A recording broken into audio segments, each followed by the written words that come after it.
I'm Christopher Laud with your Sac Town sports headlines. The Sacramento Kings are still looking to clinch the Pacific Division and could have done it with a win over San Antonio Spurs on Sunday. Unfortunately, they lost 142-134 in overtime. Kings will have another chance to clinch when they take on the New Orleans Pelicans tomorrow night. You can listen to tomorrow's game right here on Sac Town Sports. ESPN's Adrian Wojnarowski is reporting that Golden State Warriors forward Andrew Wiggins is expected to return to the team early this week. The Athletics' Shams Charania has said that Wiggins plans to attend the Warriors Thunder game on Tuesday and has been absent since mid-February because his father has been dealing with a medical issue. Those are your headlines. Now it's time to get back to Deuce and Mo. Live from Sacramento. It's Deuce and Mo on Sac Town Sports.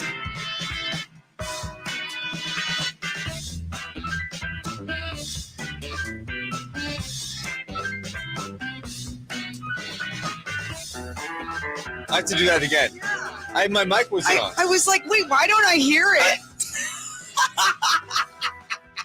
I want to clip that so bad. That's a good one. That's a pretty good one. Here it is. We are live! Happy Monday and welcome in. Deuce, Mason, Morgan, Reagan. The final week of the NBA season is here. Can you believe it? And we're not talking about tanking. We're not talking about draft picks. We're talking about the Kings lose a good game at home to the Spurs. I can't believe, after such a emotional, upbeat weekend of basketball in this city, we have to talk about this. Yeah, Deuce Mason, Morgan Reagan, of course, Chris Watkins hanging out with us too. You know, as a teenager, no one liked being home. Right? I enjoyed being home. Me too. Okay. Oh, yeah. Deuce had a bad life. Okay. All my best stuff was at home. Yeah. Man, okay. I forgot my life was a little different than some, all right? So as a kid, I didn't like being home. There's nothing fun at home. The Kings don't like playing at home. Yeah. But the Kings, there's fun at home. The Kings they have a good, good parents. You guys want to be home as teenagers, yeah. right? Because there was fun there. There was family. My home life wasn't good. I want to leave so I go on the road and have fun. Yeah. The Kings are playing like home is bad, but it's not bad. They've got a family of 17, 18,000 people, the largest crowd in Golden One Center history last night. They're all marching in going, we're not being let down again. It's a Sunday afternoon. We're walking in thinking, we're winning the division. We're winning the division. And no, it did not go down that way. Did you feel like that? Like all chipper like that? I marched in. I was singing that, actually. Wow. There's no reason not to. Like, Morgan, I know you can't go into any game feeling like it's a given, but come on. I mean, they had you would think that if they would have had a lapse, it would have been in one of those two Portland games. They come home. Deuce invited them back home at the airport on Saturday morning. He was there to welcome them. I can't believe that they just, threw that back in your face and were like, it really didn't mean that much to me. So, wait. Go ahead. You guys, I have it. This loss is actually all of our faults. Okay. We came in with the chipper energy of we've got this one in the bag. That energy projected onto the floor. Do you keep doing this? And it's like, no, it's okay to have expectations for your team. It's okay to be like, hey, 18 you're at home favorites. against a team with 17, 18-point favorites that's shorthanded, that has won 6 road games. You can walk into the building going, yeah, we're going to win this game. It's called confidence. I did. Feel it. And I did feel it. And I felt, no, I didn't even feel the confidence. This is what I felt. I just felt like, yep, we got this one. And that's exactly how the Kings played on the floor. Yep, we got, if we don't, we'll take it over in the fourth. Again, this that's is such a dumb thing to say. Yes. That's the thing. It's one thing for us to feel that way, but the guys in the locker room shouldn't feel that way, especially when they've been talking about hey, we got to finish the right way. We're chasing 50 wins, number 2 seed in the West. And you come out like that against the Spurs? Embarrassing. Yeah, what were you saying? What were you saying on Chris and Co? What was your vibe for your hour of when you were talking about disappointment. I thought Mike Brown yesterday in the press conference, it was either going to be the type of fire that we saw at the end of that Knicks game where he was very fiery, angry, or it was going to be very disappointed dad vibes where it's like, I'm not angry. I'm just disappointed. And that's kind of how I felt. It was just like for them to not realize the opportunity. I think it's one thing to feel like you should win, but it's also another to understand that still takes a certain, like you can't just, results don't just happen. You have to make them happen. Right. Like you can't just go out there against a bad team, do what you do, and it's all going to work out perfectly. You have to like actually play the games, be in the moments, make the moments, and make that your reality. Like it was just disappointing. Like there's really no excuse for them to lose that game. None. And that's the other thing too. You know, the Spurs are obviously not a good team. Okay. But I think the difference between a team like the Mavs and Spurs, the vibes are completely off with Dallas, right? San Antonio, you've got a collection of talent, young guys that are hungry. They're going out with something to prove. Champagne's playing yesterday going, I'm going to go do something. Yep. Barlow's coming. I'm going to go do something. Showcase their talent. Yeah, I'm going to go out there. And the one thing I can control is playing hard because they're fighting for their NBA lives. Right. And if you come in, start coasting against players who are playing hard and out there competing, you're going to get bit. They're going to get bit, and the Kings got bit. I'm curious. You guys are broadcasters, so I need to know the. Is it Champagne or is it Champagne? Because I heard I heard both pronunciations yesterday, and I was like, his twin brother plays in the G League on the Sioux Falls Skyforce, and so we were just calling his game twins, so they look exactly like. And is that how that works? Yeah, no, not always. Not always. Okay, not always. Thank you and thank you. It's Keegan and Chris. Champagne, yes. Okay. Interesting. Yeah, I mean, for him to have, he had career night across the board. I looked at all of his career high in points was 12. His career high in rebounds was 6. He passed both of those or reached 6 rebounds. Career high in field goals made. Also, this was all in like the second quarter. He had 16 points. Which would have been his career high. So he had a career high quarter. And Chris, it was, you know what I did this morning, Chris? You know what Deuce Mo said I did this morning? I don't know what you did this morning. I went back to NBA.com and like, I need to watch. You watched all of his makes. Come on, Gaines. Did you really? Yes. I mean, this was just pure like, oh my God, psycho. I'm watching it going, Are we okay, Kings? Yeah. Like, is everything okay? Because you're ball watching here. He was beyond the arc. Yeah. Cut straight to the basket. They gave him the ball, score. Backdoor cuts, straight line drive. Straight lines. What are you doing? They were playing like they could just be like, oh, we can just trade buckets because you're going to start missing some, even if we're not playing defense. That's what it was. They played a little bit like, we'll win this in the fourth. Yeah, it's like you're playing your little brother. Yeah, it's like, he's scoring points. Sure, okay, okay, it's fine. I know, once this thing gets 4-4, I'll start. But no, I mean they 4-4. Yeah, I'll let him feel good about himself, and then I'll pull away late, and he can say it was a game. It's just, I don't know. I just feel gross. It was just not a good game, and for them, like the Champagne thing is just like that's such old Kings DNA seeping into this team where. It always felt like Kings were giving up career highs, and I think they just gave up somebody else's career high the other night. It's the defense is bad. Like the defense is incredibly bad and needs to be. I don't know if I would have thought that the Utah game would have been a wake up call, but you got to hope that yesterday was the wake up call of you can't just say it. It's not just going to happen. You have to do it. You have to play defense in order to get stops. It's the only way it's going to happen. And if these guys scored 142 points on you. You better hope you don't play Golden State. You better hope you don't play Denver. You better hope you don't play a team that can really put up points. And it's not only that, Chris, because it's not only about those other teams that he is talking about, but it's about truly building those good habits and practicing those good habits against these type of teams. That's where these are the type of teams that you have to demolish on the defensive end, right? Because then that's how you get been over better. At halftime. Totally. And if you don't like take a step of growth in these games, then what are you doing before the postseason? Because you're going to have a real awakening then. Yeah, and you kind of felt that way in the first Portland game in the first half. That they kind of had the same approach. And then second half, they turned it on. That last game against Portland, it was just same thing. They ended up pulling away. But it's just, you let these teams hang along. You got to just come out of the gates like, we're sending a message. Yep. We don't care who you are. Doug Christie apparently talked to the team before the game and was talking about it's not about your Don't even look at the opponent. It's about what are you trying to bring to the floor? What kind of effort and engagement are you trying to bring? It's just got to be better. It flat out has to be better. And, look, perspective, of course, big picture is awesome. They're headed to the playoffs.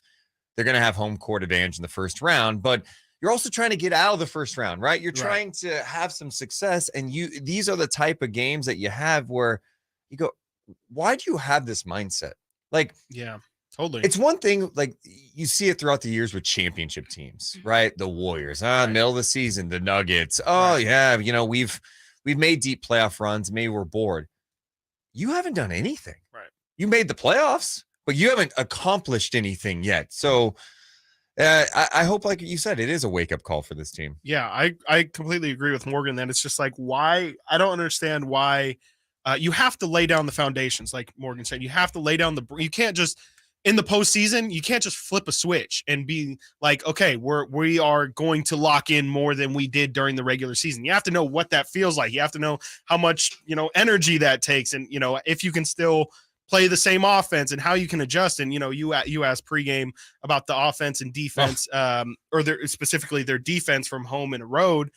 It can't just be a level of focus as the reason why you're a better defensive team on the road. Like you have to carry that same level of intensity, that same level of focus, because like you said, this team doesn't have any experience to go off of to make it. Even if they believe it, why should we believe that this team can just flip a switch and all of a sudden lock in defensively? And you think about those games that we saw, like against the Clippers, for example, where they were able to flip a switch and turn it on and get that W, scoring, 176 points or whatever it was. It's like if they're capable of doing that, you can't only show up and do that against the teams that you want to do that against. It has to be around every team. All right, we got to take a break on the radio side. It's a 1-minute break, but we're always live at youtube.com/Sac Sports 1140. You have thoughts on what happened to the Kings yesterday? You can hit us up at 339-1140, 1-800-920-1140. Plus, Chris just mentioned some defensive numbers. The home versus road numbers are staggering. We'll talk about those next here on Sac Sports 1140, sactownsports.com. Hey, YouTube chat. If you have not yet, hit the thumbs up button. Hey. Yeah, so what a letdown. What a letdown. And it was weird because it's not even like it was their worst game of the season. I think it was their worst loss. Okay, that's fine. That's totally fair. But do you get what I mean by not? No, it's not like they played on the terribly. Floor. Yeah, but that's totally fair, and that's what's makes it tough when talking about it. Even last night when we were talking about it, it was just annoying and disappointed. Disappointing. Yeah, it's a big flat. Not worried. Yeah, no, just slightly. I mean, it definitely. Really? To me, it just shows how bad this defense is on a given night. I mean, you can't. That was their second highest point total allowed this season, only behind the Clipper game of 175. Ooh. I just don't think if you're going to allow the Spurs to score 142 points, if you're going to allow, we saw Utah score 120. They've let really bad offenses score a lot of points against them.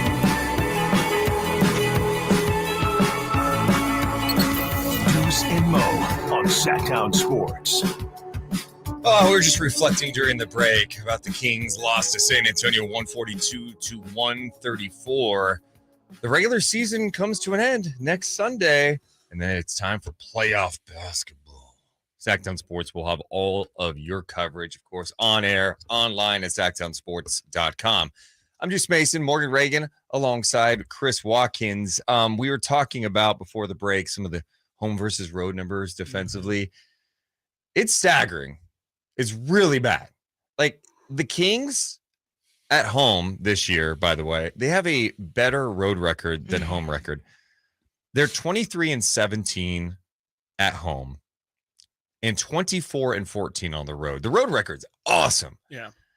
The home record, though, and the difference in play on the defensive side of the ball is weird. It's unacceptable.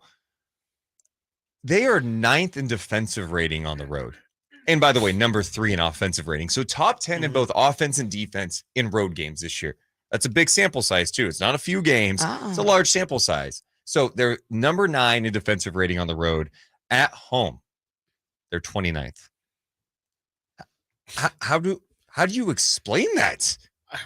I again, you asked me last week, and I said I don't really think that there is an answer to it. I think it's just one of those weird things. But I do, if you are going to answer it, I know you asked Mike in the pregame. I think his answer is valid. I mean, it makes sense. He sees this team, but he said that he thought that, you know, it's just kind of a lack of effort, and not effort, but just when they're at home, you hit a couple shots, you start feeling good. The energy's behind you, the crowd's behind you. You're like, okay, maybe I don't, or just maybe, you know, maybe defense, you know, I don't have to put so much effort towards defense because our offense is rolling so much and the crowd's energy is going to bring us to a certain level. Whereas on the road, you just don't get that. You don't get that energy. You have to create your own momentum. You have to create your own vibes. And, you know, they're just for what the problem is it's inexcusable. No matter what the excuse is, it's an inexcusable excuse for them to just essentially say, we're just more focused on the road because we don't have people cheering us on. It's so weird too, because you guys think about it from the smallest sense. Like, even if you are playing in a pickup game, right, and you're making a big shot, you run back. Don't you want to like hit the floor and like get in a defensive stance? And you're like, yeah, like you feel some people are like, just nah, like chill and run back. Yeah, like let me conserve my energy for offense so I can get more buckets. Barf. Those people are barf. I also think the home crowd's been kind of quiet. And they've been silenced, I would say. Last night that's where I'm going. Yeah. These fans want to go crazy. Yeah. They want to go in. They're loud and they appreciate the small things like you just talked about. Diving on the floor. Oh, you dive for a loose ball. Standing O, baby. Let's go. 100%. How many times has Davion over his career in Sacramento, year plus now, gotten a ton of love for just getting into guys defensively, making them work. Just being in the face. They're, instead of going for the home runs and just launching threes and settling all the time, just get some stops and get out and go. And that's the other thing. I'm not trying to pretend like this team is really the 9th, a top 10 defensive team. I don't think they are.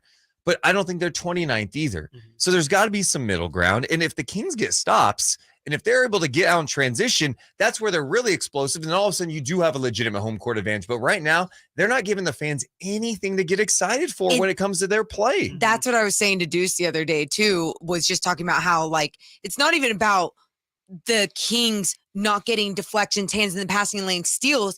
It's about the Kings allowing easy line drives and open looks at the basket. So they're converting all these shots into made baskets, right? Which is now having the Kings have to take it out of bounds and then push it the other way. If they created a difficult shot and some resistance for the opposing team, then they're getting the defensive rebound and going and allowing their opponents to be on their back heels and not set up in some weird zone that will throw them off. The Spurs played how the Kings should have played, with an aggressiveness, a hunger, a force.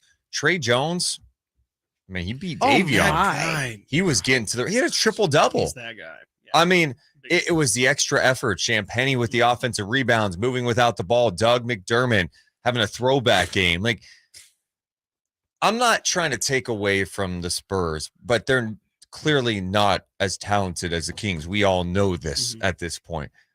If the Kings played a C game, they probably win.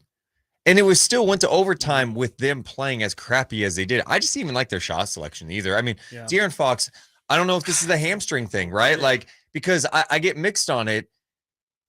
He launched 8 threes yesterday. Didn't make a single one. 0 for 8. And I'm cool with him taking threes. I think 8 is far too many. He let him off the hook. He took that first one early in the fourth quarter. I'm like, what is he doing? And then he got beat defensively. Brown calls an early timeout. Then right after that, I see Fox attacking, getting inside the paint, getting the midi going. I'm like, responded. Oh, wow, you've got 14 points now here in the fourth quarter. And, this is a game. I just don't settle. Like, I understand you probably want to work on aspects of your game, especially against a team that you feel like you can maybe get away with some things on. I hope it's more that than it is like his hamstring and he feels like he has to not attack as often as he, we're used to. Yeah, and I wonder if it could just be tired legs in general too. I mean, we are heading towards the backstretch of this season. Herter was 2 of 12 last night. Kessler Edwards was 1 of 5 from 3. I do wonder if not only the attempts but the percentages that we've seen recently as well, without the Portland games, if it's been a matter of fatigue for this team, if maybe they just don't have their legs under them. And even if it is fatigue, let's just say there could be some sort of mental fatigue to it, right? They haven't experienced. Well, some of these guys have not experienced playing this good of basketball, meaningful basketball this late into an NBA season. And a lot of them are experiencing this for the first time. And I just saw on Sports Center, they're talking about the Warriors. They fell to the Denver Nuggets on the road last night, 112 to 110.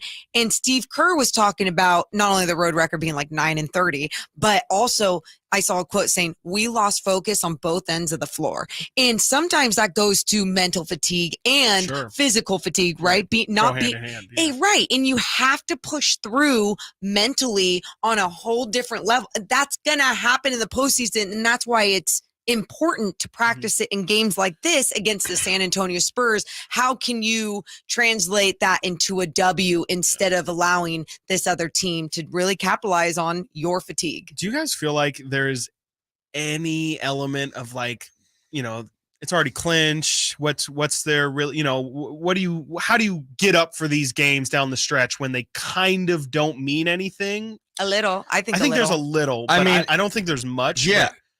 It's possible. I mean, they claim that that's not the case. Right. I mean, if anything, they seem like they were downplaying the significance of being a playoff team. And what's frustrating is you go into yesterday's game, Memphis lost to Chicago. I know, that's the most frustrating part. You're a game back with 4 to play. It's like you got a chance to maybe move up to number 2. Yeah. So that's where it's tough. And I'm with you. I think there is something to that because their words aren't matching their actions, right? And if you're not, if you're telling the media that, hey, we want 50, then you got to go get 50. They're not going to hand you 50 for going. You have to go get 50. Go out there and punch the Spurs and knock them out. Right. I mean, that's all there is to it. Yeah. It's also a missed opportunity for rest as well. I mean, them not blowing out Portland in the first half and waiting till mid-third, late fourth in those Portland games last night, allowing San Antonio to stay in the game for as long as those are golden opportunities to rest Fox and Domas for an entire quarter, if not a quarter and a half, depending on how much you're leading by. You can really give those guys some non-planned in-season rest down the stretch. It's just this huge missed opportunity in so many ways. You okay there? The game back does that's a huge mess up. You could have moved the game back, put some real pressure on Memphis with a week to go. I think they own the Kings own the tiebreaker as well. It's a missed opportunity. Huge missed opportunity. And we'll talk about some other NBA topics too. But I do have to get to one more thing coming up next. What? Oh. How the Kings made NBA history with their loss yesterday. Oh, God. I have to sprinkle that one in. That's the last thing. It's Deuce and Mo hanging out with Chris Watkins on Sac Town Sports, 1140 SacTownSports.com. YouTube chats. Rubbing it in our face, huh? Chewy says it shows if they don't hit threes, they're gonna have a hard time winning. Yeah, I mean, I think most NBA teams have a hard time winning when they don't hit threes. But I would say the looks from 3 weren't great yesterday, specifically from Fox. I felt like Fox settled a lot from 3. I mean, the offense is good enough too, where they don't really need to hit it. I mean, they scored, I think 120. Yeah, 66 points in the paint. I think in regulation as well. That's part of the danger of their offense. What makes their offense so great is, I mean, it's obviously a bonus if they hit their threes, but don't need to. Mason in the chat says, did we consider Malik being out maybe affected us more than we know? That shouldn't be the difference. And just kind of what he brings, his spirit more than his game. Yeah, I mean, I could, it's not ideal. He was still on the bench though. Yeah. So yeah. Do you know who leads the Kings in blocks? Is it Keegan still? It's Keegan.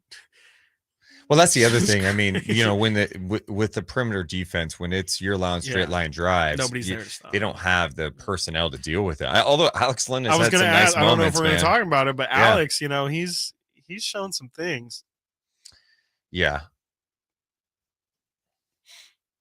Yeah, the Spurs just There's no. they looked like a really good team They yesterday, did. which They is were playing crazy. Their ass Yeah. off yesterday. I Doug love McDermott 30 points. Hey, that's what you love about a Popovich team. It Like is, I even if know. they're not good, they're going to play hard. And that just shows you in this league, like you can win games sometimes purely just by outworking the opponent. Totally. I mean, yeah, it's great. How much do you think Pop probably had a good time with Mike after that one, right? You know? Yeah. He totally did, He dude. probably gave him hell after the game. It's like, haha, loser. Haha. Unfortunately, you know, somebody's got to lose. Kings have somehow managed to win 20 plus games throughout their seasons. I'm sure this is just how it normally feels when the Kings get these dumb wins. And it's like, how did we lose to the Kings? Yeah, I mean, Milwaukee lost a game a couple weeks back to the Pacers Right. after they had a great road trip. And you're like, what? I mean, yesterday the Blazers go to Right. Minnesota and win. Bigger Another upset. weird one. It's I guess it's not as weird as these, but like Chicago's winning. Nuggets over the Bull, playing- over, the Nuggets playing without Jokic yesterday beat the Warriors. And you're like, what? And let's be real, Celtics lost to the Orlando Magic all year long. I dig Orlando though. They're do fun. too. They're fun. Oh, by the way, we have Scott Freshour coming up at noon. I'm so excited Wow. for that. So excited. You know, people always. I worked for the Kings entertainment staff for one season. I did Really? their street team. Yeah. Oh, okay. It was not for me, but it was a blast. People always ask, like, is Fresh really like always that? He's legitimately like always that happy. Like he's always that nice of a guy. I mean, He is until he gets dark. Oh my God. You down. You can't give people his I'm other. kidding. Deuce I'm is kidding. close with Fresh. I know. I was gonna say. and- I'm pretty sure. Fresh is yeah. by far the nicest person. Yeah. He is Oh my naturally God. a happy person. Yeah, it's crazy. Yeah. His Like, always energy. good. Yeah, it's the energy. That's what it is. It's always like positive, good energy. And people are asking, where was Fresh yesterday? Brooke just asked that. He was not at the game yesterday. He was at WrestleMania. Is he really? Yeah, Yeah. that's awesome. Yeah, he deserves it though. Exactly. Oh. Not a Fresh fan, huh? Wow. I just don't like him saying that he's a wrestling fan. Ooh. He's a WWE fan. He's a WWE fan. Yeah. He's not okay. into like your minor Indie league wrestling. promotions. Like, Interesting. yeah. No, AEW. Oh, minor league now. Sac Town Sports. Headlines.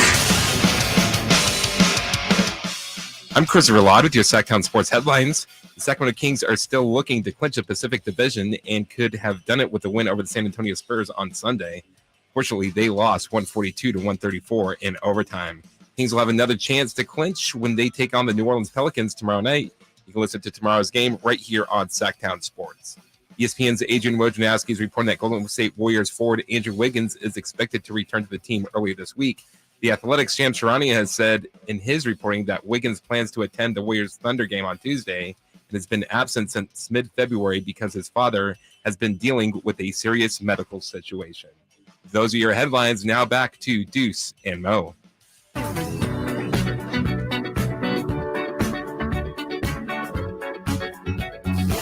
It's Deuce and Mo. Deuce and Mo. Sac Town Sports.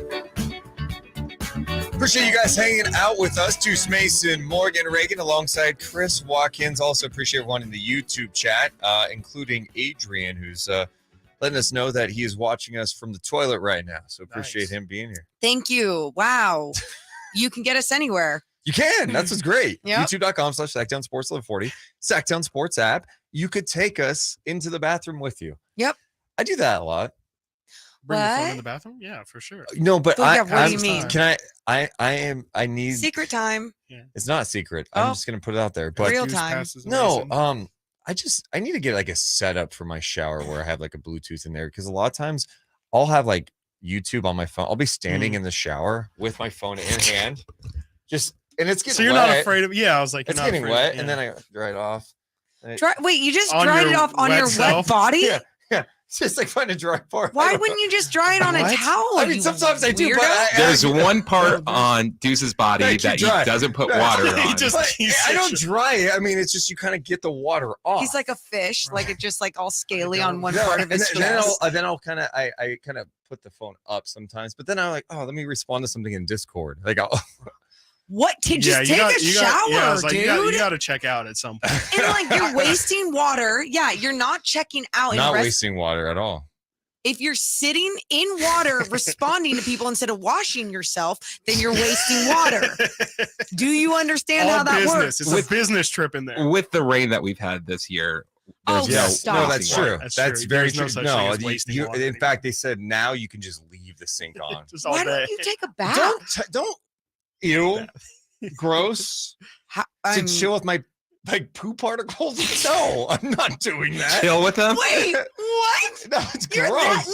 That's See, gross. Okay. You If sicko. you're that disgusting of a human being, then you should probably take a shower at all times of the day. That is weird that there'd be poop particles on you. And also, don't What tell are me. you, a baby? Don't tell me about a drought. I am the type that if I'm washing dishes, I turn off the faucet in between washing. I don't let a drop go to waste. Good for you. Now in the shower, there's other things that are happening now. Okay. Very strange.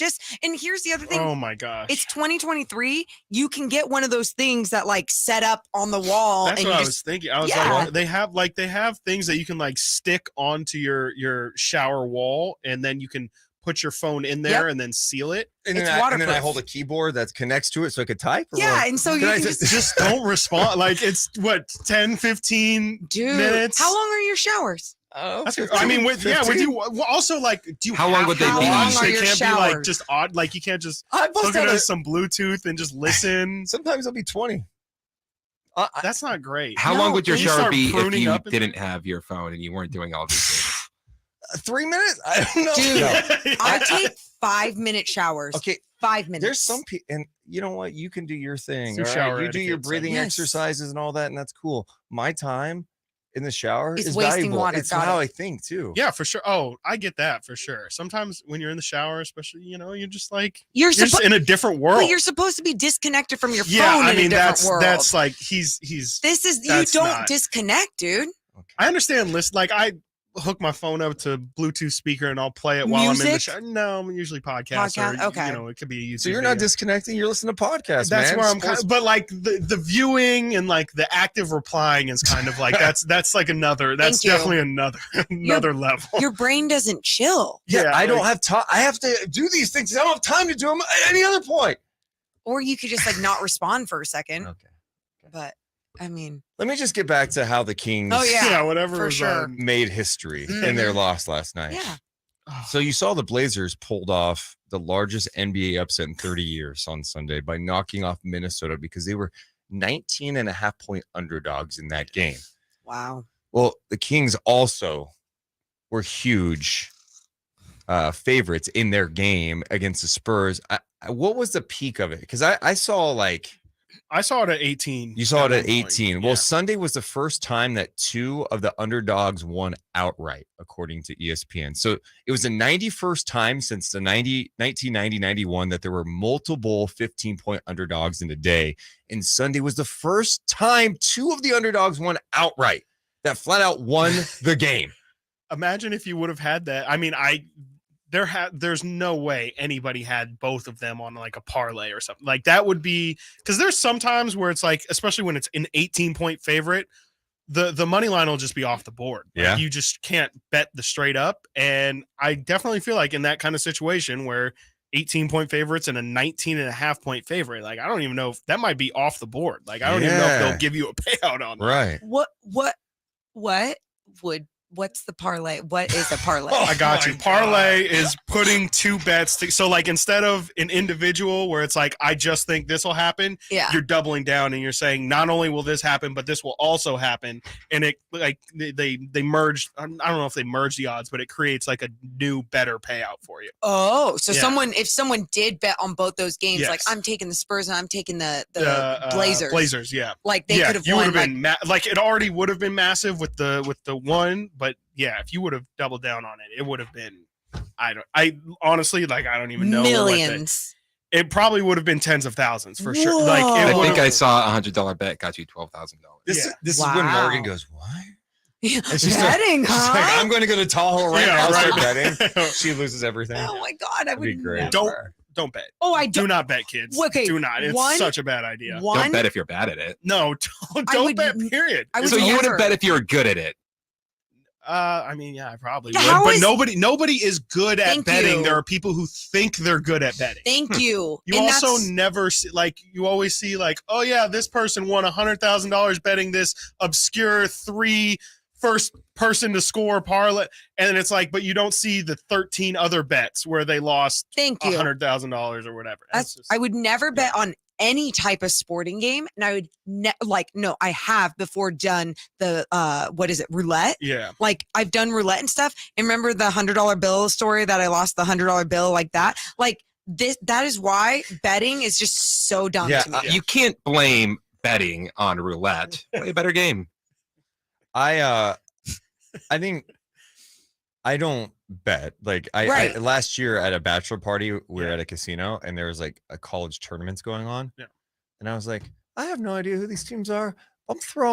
I bet like $20 total, I think. And I put like 10 on Seattle Pacific winning a game just for fun. And what happened? I lost. Oh. Yeah. But you know what? It didn't hurt makes me the because game it was a just little like it funner, does make it a little more fun. You don't have to. And I had no like real I didn't overthink it. I'm like, I'm rooting for Seattle Pacific today. Right. See, I go, you know what? That's I your could have problem. spent that money That's on. fun. I could have spent that money on this or that. Or Morgan, when I'm a saver, man. I'm not a casino guy, but when I went on that trip and we went to the casino and we just, I think I spent like $100 total on losing games. money. Yeah. But hanging out with people and gambling, like just everyone's kind of into it. We're not talking about thousands of dollars here. I was like, I'm comfortable today losing $100. And I got a couple hours of entertainment out of it. See, and you that's paid the and hung healthy out with some way. buddies. The healthy way is once you bet it, it's gone. You can't think like, oh, like I could win this, and like you just have to have the mindset of like, once I pay this, it's probably gone. Everything else is for fun. Betting is such a weird culture to me because I feel like it's rich people and poor people culture, and it's dangerous for both. It is incredibly dangerous. Yeah, it's not dangerous for rich people. I mean, depending on what level Look at Charles of rich. Barkley. It's like if you're stupid rich, nothing, you can do whatever you want with your money. But like if you're like rich and then you blow all your rich people money, right? And like then it's almost like it's a gamble, huh? Yeah. So anyway, wow, Kings, Blazers. Anyways, yeah. Or I guess Blazers, Spurs. Yeah, they Really? paid somebody a lot of money. Yeah, Mattress probably made Mac. someone a lot of money last night. You know, when you were out during the last break, Yeah. we were talking about Alex Len and how he's kind of looked the last few games. Yeah. I'm kind of cool with them. I am giving us- Alex Len of Rec League. That means you're a pretty good player. Yeah. But Alex has been, I feel like he's been pretty steady for them. Yeah. I know it's against like the Blazers and Spurs. Right. At least they're giving him some reps in case they need to use him for the playoffs. Yeah, I don't know how to feel about it because I can't see him playing postseason minutes, but yet him playing the minutes that he has, especially recently, has really pointed to me at least the fact that they just like Alex Len is not, I said it on the show earlier, he's not Jaren Jackson III. He's not Dikembe Mutombo. But when he's out there, you notice, oh, this is what like actual rim protection looks like somebody who is diverting people from just coming in the paint. He can deflect shots, send them the other way. To me, I just noticed the things that the Kings really do miss when Alex is out on the floor. It's just like that physical presence, someone who can set screens. That's not Mezzi and Trey Lyles' forte either. It's the things that he does that maybe we should look for next season in a backup center. Girth, having a big body out there. Like I think sometimes we look at the way that the modern day NBA is going, especially with body size, and I'm all about that. You know, the length, the wingspan, everything. But it's still valuable to have those big bodies, that presence in the paint when it's needed. It's just crazy that it took this long to see him based on the backup five situation that the Kings have had. But. I don't get it. All right, we got much more coming up. We'll be back on the radio side in just a couple of minutes. We're always live at youtube.com/Sac Town Sports 1140. Deuce Mason, Morgan Reagan, Chris Watkins on Sac Town Sports 1140. People need a Mo's minute. I got a tinkle. Ooh. Oh, good timing. Deuce. Welcome. Walker Kessler likely done for season. Where do you see that? Bottom ticker. Oh. No. Welcome to another Mo's Minute. I hope everyone's having a good day. Chris Watkins, Yes. Chris Verlot, let's take a deep breath through our nose and out the mouth. Ready? 1, 2.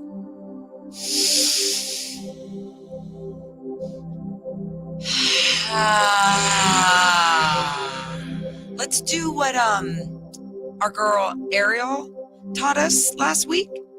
And she did through the nose, out the mouth, but you try and take that extra breath at the end. Interrupted breathing. Thank you. Already forgot. In 3, 2.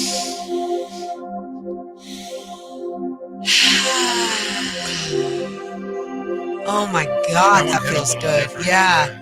Yeah, that one gets really you. Yeah. feel like, Oh man, this has been That's another a deep- Mo's Minute. Good stuff right deep there. breath. Yeah, I like it. I like it a lot. I don't know why that just like, It's just like you kind of don't think there's anything there, and then when you really reach back, it's kind of like effort. I was going to say the extra effort that like Mhm. the Kings didn't have exactly last what night. I was thinking. If you push through, you can Yep. take that extra Yeah. breath. Genius. God, we're good. God, we're good at what we do. Mm-mm. Hey, Deuce. I'm hungry. Starving. Oh my gosh. Deuce, you've Doing this shift too, until 2, it's the worst middle ground because you kind of Yeah. if you don't eat breakfast, you don't eat until 2:30. What's Kyle doing in there? Canadia. why don't you? Working for the Kettles and Rami show. The man. Why don't you? I always like when he turns around because he knows we're talking about him. He just turned around with a puzzled look on his face and he goes, "Oh, maybe I didn't hear anything." What? Hey, Kyle. Why don't you see if Kyle will get you a Starbucks sandwich or something? No, Just pay that's him. So rude. No, pay him. You're You don't just so ask rude. him to do it. Well, now I can hear you. Hey, now that you Kyle. brought it up, Kyle, did you bring me any food today? Like that you're not going to eat? I have food if you want What? some. Quinoa and black beans or what? What do you have? I don't have quinoa and black beans. I got a Trader Joe's salad today, Oh. and I've got a bowl of dry pasta. Sounds so enticing. I'd rather starve. Wait, Okay. What? Dry pasta. What's Well, so Unseasoned pasta. it's just noodles in a bowl.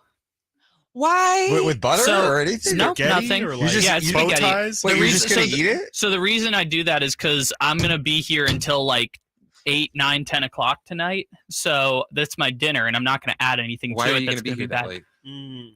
So San Diego State plays in the championship game tonight. And I'm a Right. San Diego guy, so I Big got to San stay Diego here. But I also promised someone I would do a mock draft Monday on their YouTube channel. So I'm gonna do that Football and or watch basketball? San Diego mock State. draft? I assume football. Football, yeah. Oh, Kyle cracks me up, dude. Wait, but we didn't get to why that means dry noodles. Yeah, yeah. Because Well, that's- we'll because, have like, to if- do it in the next break. It's like if, What a tease. All right. What a tease. it's just like it would No, when like soggy.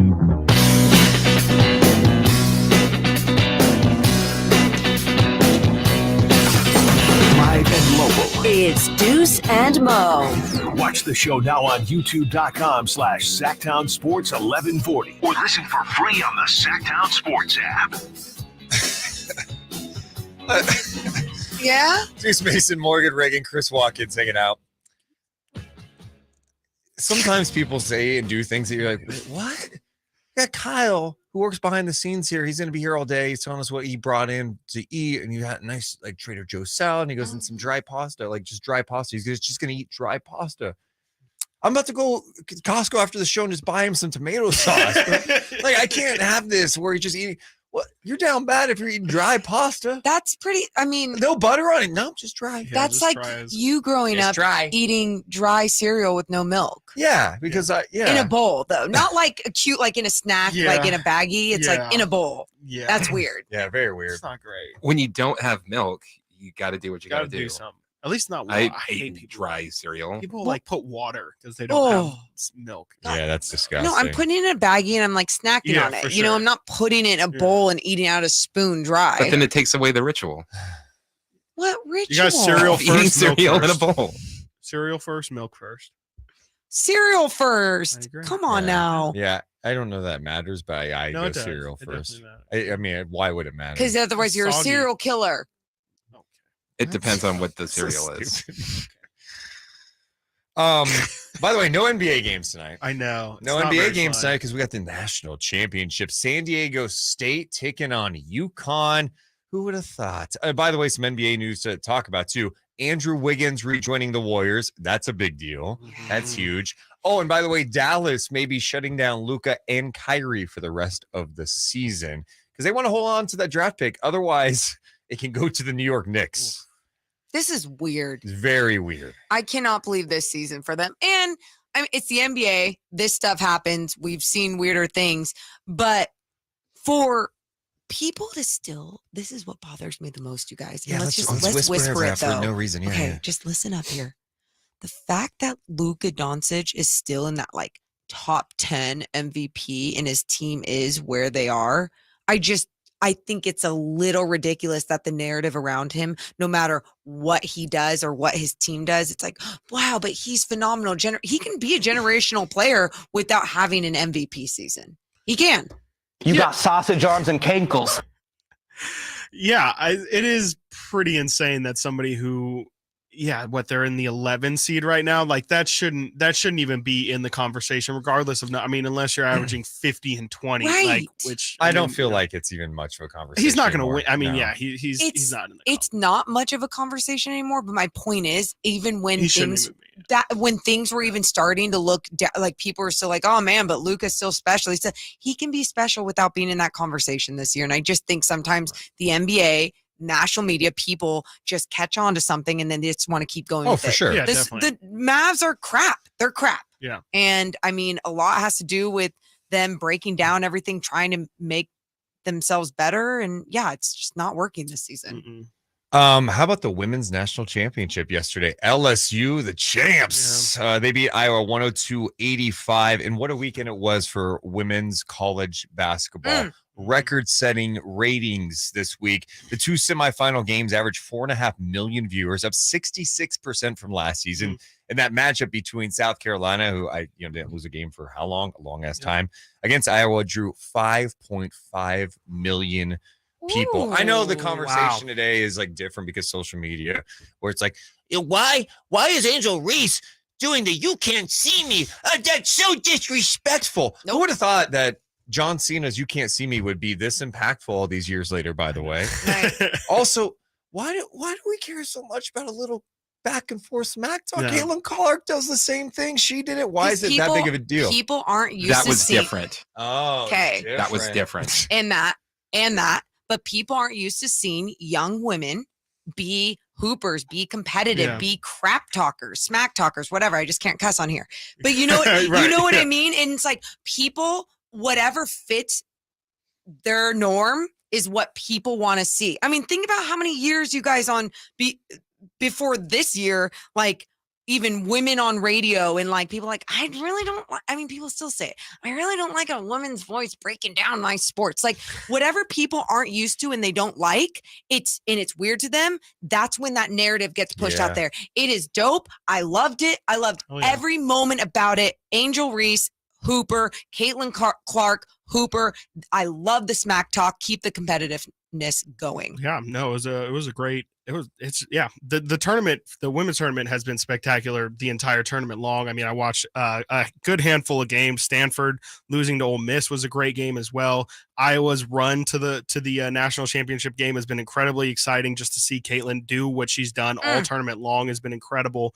And LSU, a team that I think I saw that they're the lowest seed to ever win the women's tournament as well, which just speaks to the level, like the depth of talent that is now in women's basketball as well. A sport that was traditional. I mean, how many years in the early 2000s was it just UConn, Tennessee, sprinkle that in. And now to just see, I mean, now a 3 seed has the depth of talent to be able to win a national championship.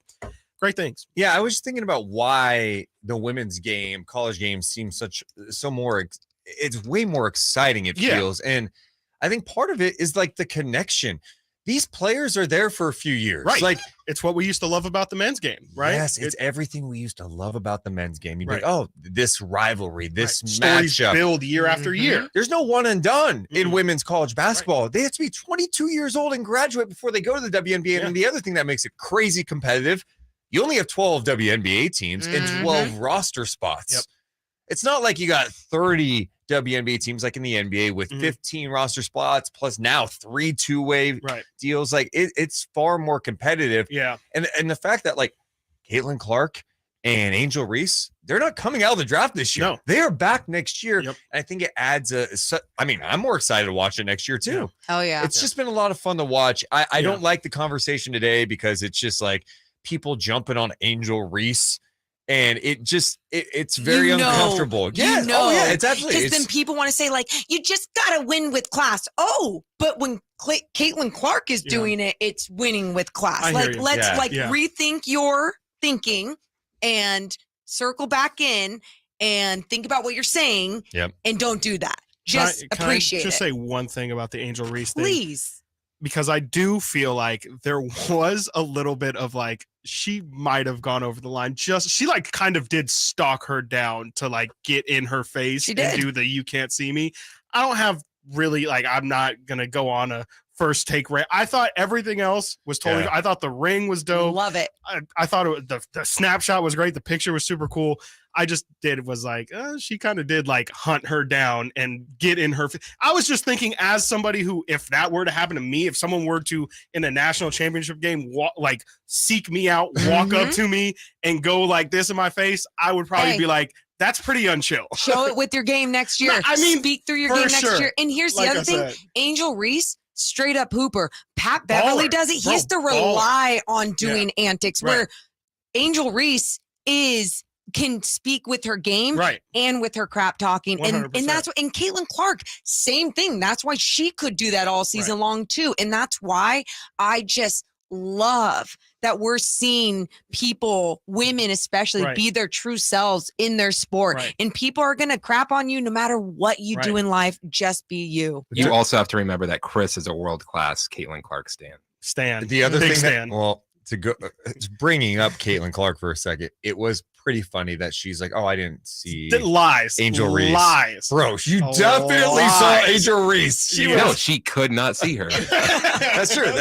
Once you do that, you can't see. Yeah, it was definitely a long taunt, but like, you know what? Richard Sherman. All right, Richard Sherman, Michael Crabtree. Also is too far. It probably was. It was. But like, there were people, and like the way you're going about it is so different. You're not offended by it. No. Like you're not sitting here. She's a bad person. Like Keith Olbermann went at her. Dave Portnoy went at her, and it is a bad look because on one hand, Caitlin, I feel a bit bad because Caitlin Clark gets put in this whole little bit. Yeah. But and like, I love her. She is truly a baller. Like I'm not trying to take away, but it's just like she does it, and it's like, oh, that's cool, man. Yeah, for sure. Angel, it's like, hey, why is she doing that? That's not classy. No, you got it. Yeah, it's the same action. Think about the history of this country. Don't have to think that far. Don't have to think even really that history. far. The reality, though, to put that aside for a second. Yeah. Just having the women's game put in this type of spotlight and people are digging it. Like the numbers back it up. It's not like, hey, a lot of people on social media are saying good things and it got like 300,000 people watching. Right. No, we're talking about 5.5 million people watching the game the other night. Yeah. That's a big deal. It's huge for college basketball for the women's game. Dude, it's a great product out there. And that's been one of my favorite things. It's like they're backing up all the numbers, all the tickets that they're selling, Dude, all the love resale that they're tickets getting. for that. Yesterday's game was over $400 just to get in. That's for the national title game tonight. The men's side, it was like $40 to get in. Yeah. Haha. Yeah, No, sorry, I love kidding. too, like like we're talking all the off the floor, like the on the court product. Dude, also, it's so like good. the skill level has taken I feel like in the past 10 years has taken such a huge leap. The shot creation, the shot making ability, 35 the shooting. footers from Caitlin that's Clark. what I'm saying. Like just the actual skill out there too. Like there's nothing. If you're watching the games, there's nothing you can say about the quality. That's what I always say when we had the conversation about the WNBA. I think WNBA is so much better than it was like 10 years ago. But go back and watch an NBA game from the 1950s. Not even Yeah, but it was bad. Yes, The players evolve, they get better, Right. and the NBA game, the skill level from players Absolutely. has never been higher. Same thing in the WNBA. You're seeing things, the shot making, like you said, the handles, the skill level. I love basketball. I just love it. It's great. Yeah. I'm with you. Great. Chris, thanks for hanging out, man. Anytime. Yeah. So keep doing it. tomorrow. Good. So tomorrow? Yeah, I said anytime. Okay. Oh, God. We'll see about. I'll have my people reach out to your people. Yeah. That's We'll see if we perfect. can coordinate. Yeah, you're good to schedules. come on tomorrow. I am. Okay, We're cool. good. Yeah. So tomorrow, same time, same place. Sounds Cool. good. Coming up Okay. next, I'm super excited about this. One of my great friends, Scott Freshour from the Kings, will be joining us. He is the MC. You guys will know him. And if you don't know him, you're going to get to know him. He joins us coming up next. It's Deuce Mo on Sac Town Sports, 1140, sactownsports.com. I gave him the link too.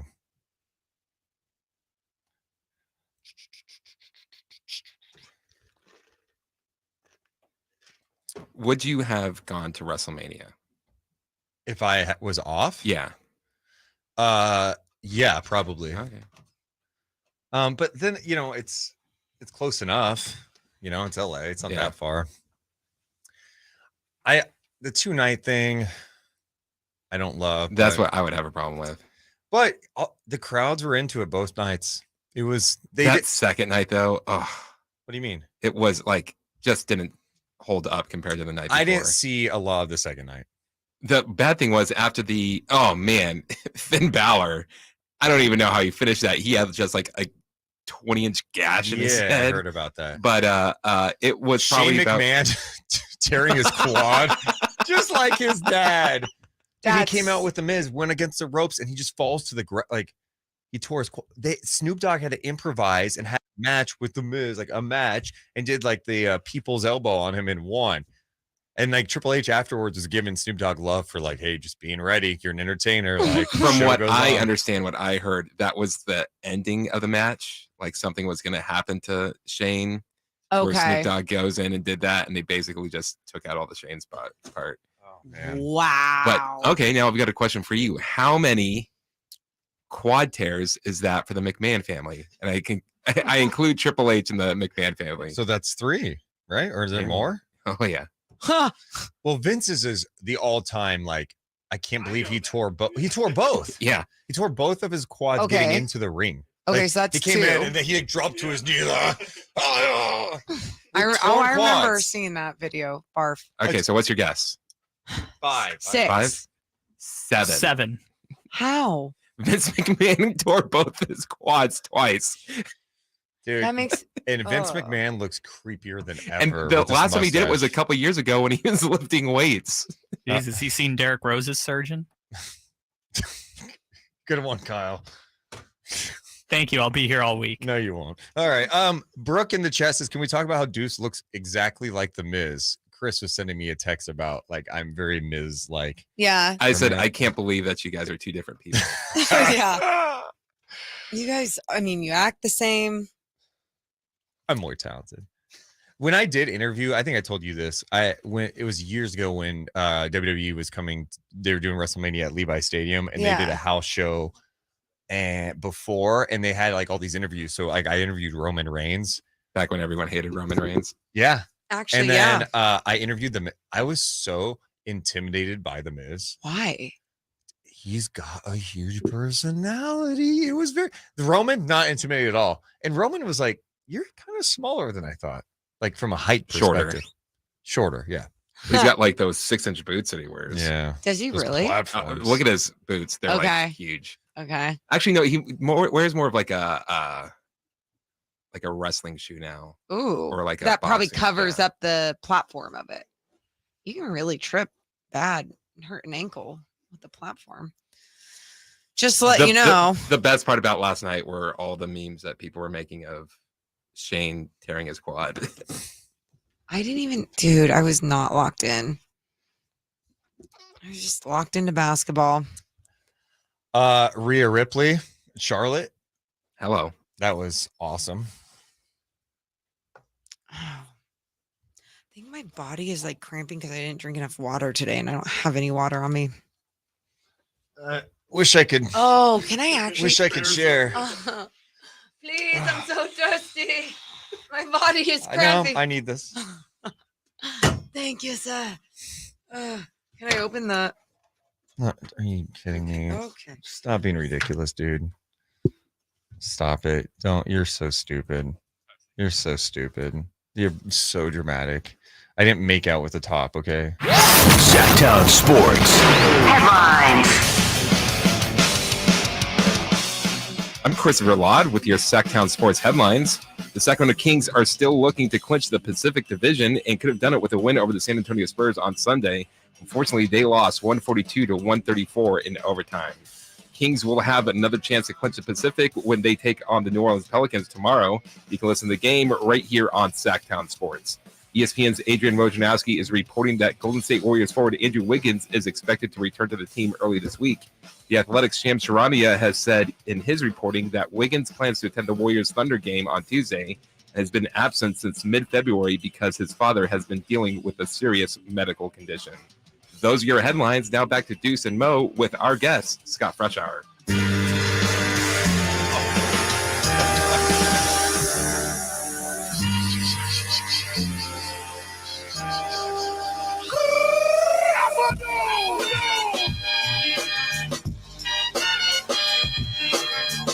Gotta love this song.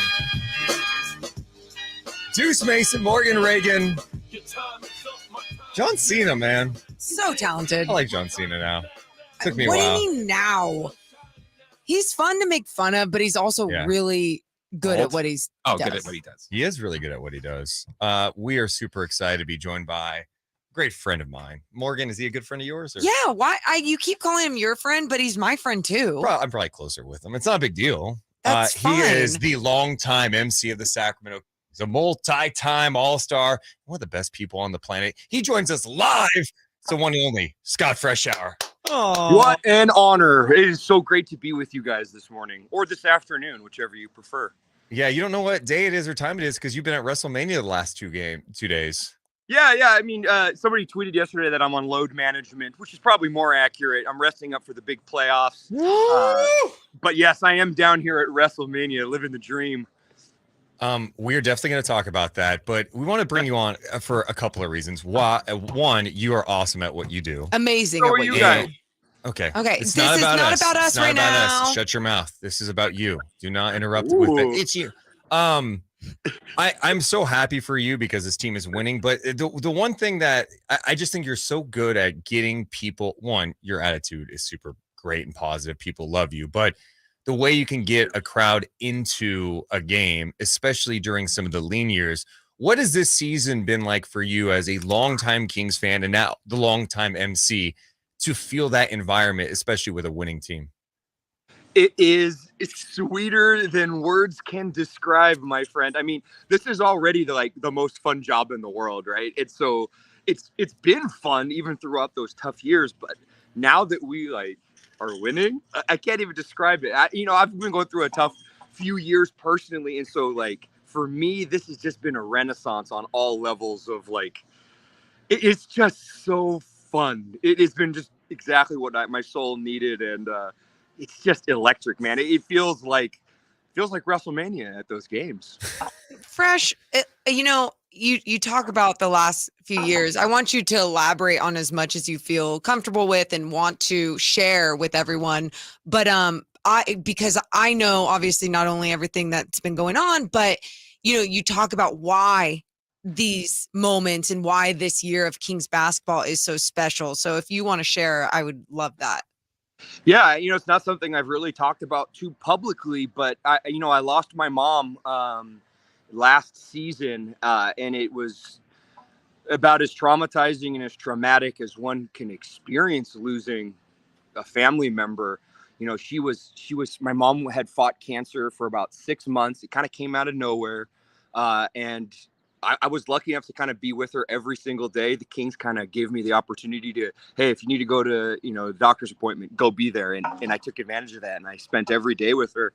Her fight became personal to me. It became my fight too. And so when that fight lost, it really kicked me, man. It really kicked me hard. And so the last year and a half, personally, I've been really struggling, with the loss of my mom, that's my person. That's the closest person I am to in my lifetime. And so there's been a lot of soul searching. And so this is just like almost heaven sent in a weird way. Like for me, it's very personal. Like, the Kings have been struggling and then now all of a sudden they're good. Like in a weird way, in my own way, it's my mom kind of helping me out and say, hey, look, I got treats for you. Look what's going to happen. You get to go to do a playoff game. So it is as rewarding as one can imagine after feeling some of the depths and despair that me and my family have kind of gone through over the last year and a half. So this, like I said, this is just like the ultimate prize right now. Wow. Yeah, and you guys obviously had a deep connection to this team long before you were even the MC. I mean, you grew up a Kings fan. Yeah, my mom would drive me down to games from Redding, California, and it really, for anybody who kind of knows my story, growing up a Kings fan, it was my goal to come work for the Sacramento Kings. I didn't think it was going to be in this kind of a capacity, my goodness, but we've been rooting for the Kings forever, and my mom has always been a huge supporter of like, no, stick with it, keep doing this, you're good at this. And so she was my biggest cheerleader. And so I think she still is, just in different perspectives.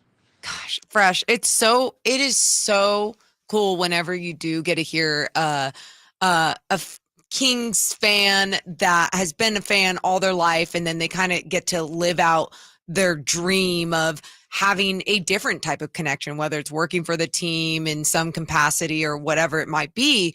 For you, how special is it not only that you get to get the crowd amped and on their feet, but that you also get to cheer on this team throughout these years?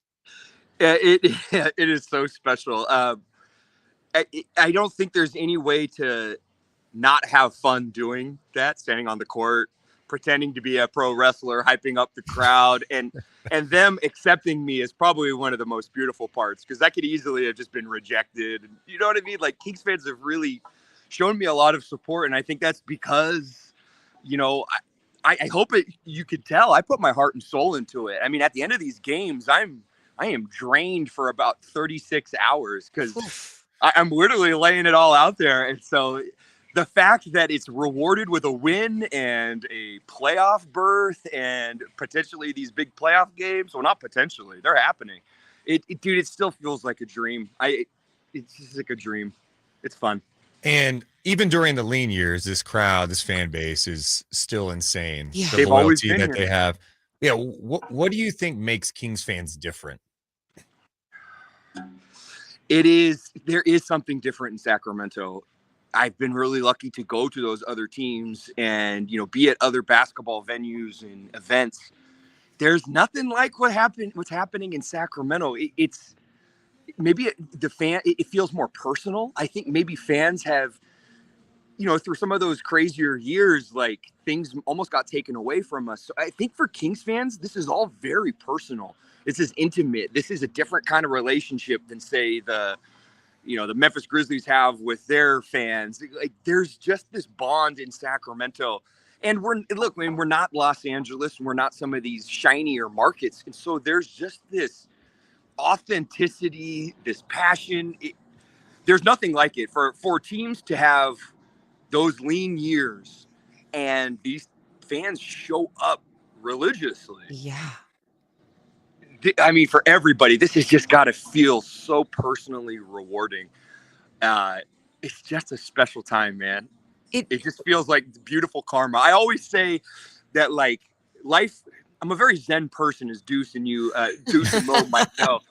Life has its ups and its downs. It's constantly going up and down. And most human suffering occurs when you allow yourself to get lost in the ups and the downs. But really, we need to stay kind of even keel, so to speak. And so I always say, like, the pendulum of pain and happiness, if you can feel this much pain is swinging up to the left, imagine how much higher on the right-hand side, on the positive side, it's going to swing and reach higher heights than it really ever has. So I really believe the best is still yet to come, man. Fresh, your energy from the start of a game to the end of a game, like you said, you leave it all out there and everything. But where do you feel it more? In the beginning of the game when you're telling everyone to make some noise or when you start the fourth quarter? Because both to me are epic, but there's something that there's some weird energy connection that I always feel when it's the start of the fourth quarter and you're getting people going into it. And I think it's like, it's one of the most special things I think we have in Sacramento is you pumping up the fourth quarter. But which one's your favorite? Oh man, they're both, like you said, they're very different, but they're both very fun. Like that tip-off energy, I think that sets the pace. It kind of sets the energy stage, so to speak, for the game. But that fourth quarter pump can change for anybody who's really paying attention and listening. I'll kind of switch up the words a little bit based off of the scenario of the game. If it's tight, if it's a little bit more of a blowout on our end, like I feel like the fourth quarter pump up is a little bit more different based on the situation that the game is in. And the tip off is always kind of trying to get to that one level. But for me as a wrestling fan to have not one, but two like catchphrase moments, that's pretty cool, man. I might need to start selling shirts. I'm thinking about it. Hell yeah. Fresh. This is going to be your first playoff game as an MC, right? Bro, look, this is going to sound like a humble brag. I don't want it to be. Yeah. I've been very lucky and very blessed. I've been able to MC at 8 NBA All-Star games, 3 USA basketball Olympic events, WNBA, Formula One. I've been able to MC all these cool things. I've never been able to MC a Kings playoff game. And that's the one thing I've always said, I need to do that. I just need to do that. And I didn't think it was going to be this year, but I'm very glad that it is. And so I really do get to kind of check off a personal goal with this playoff game. Do you feel like there's going to be different nerves? Like, have you tried to envision in your Zen-like state what this moment could be like? Game 1, Western Conference, first round at Golden One Center, 18,000 plus in the building. Yes, I'm ready for it.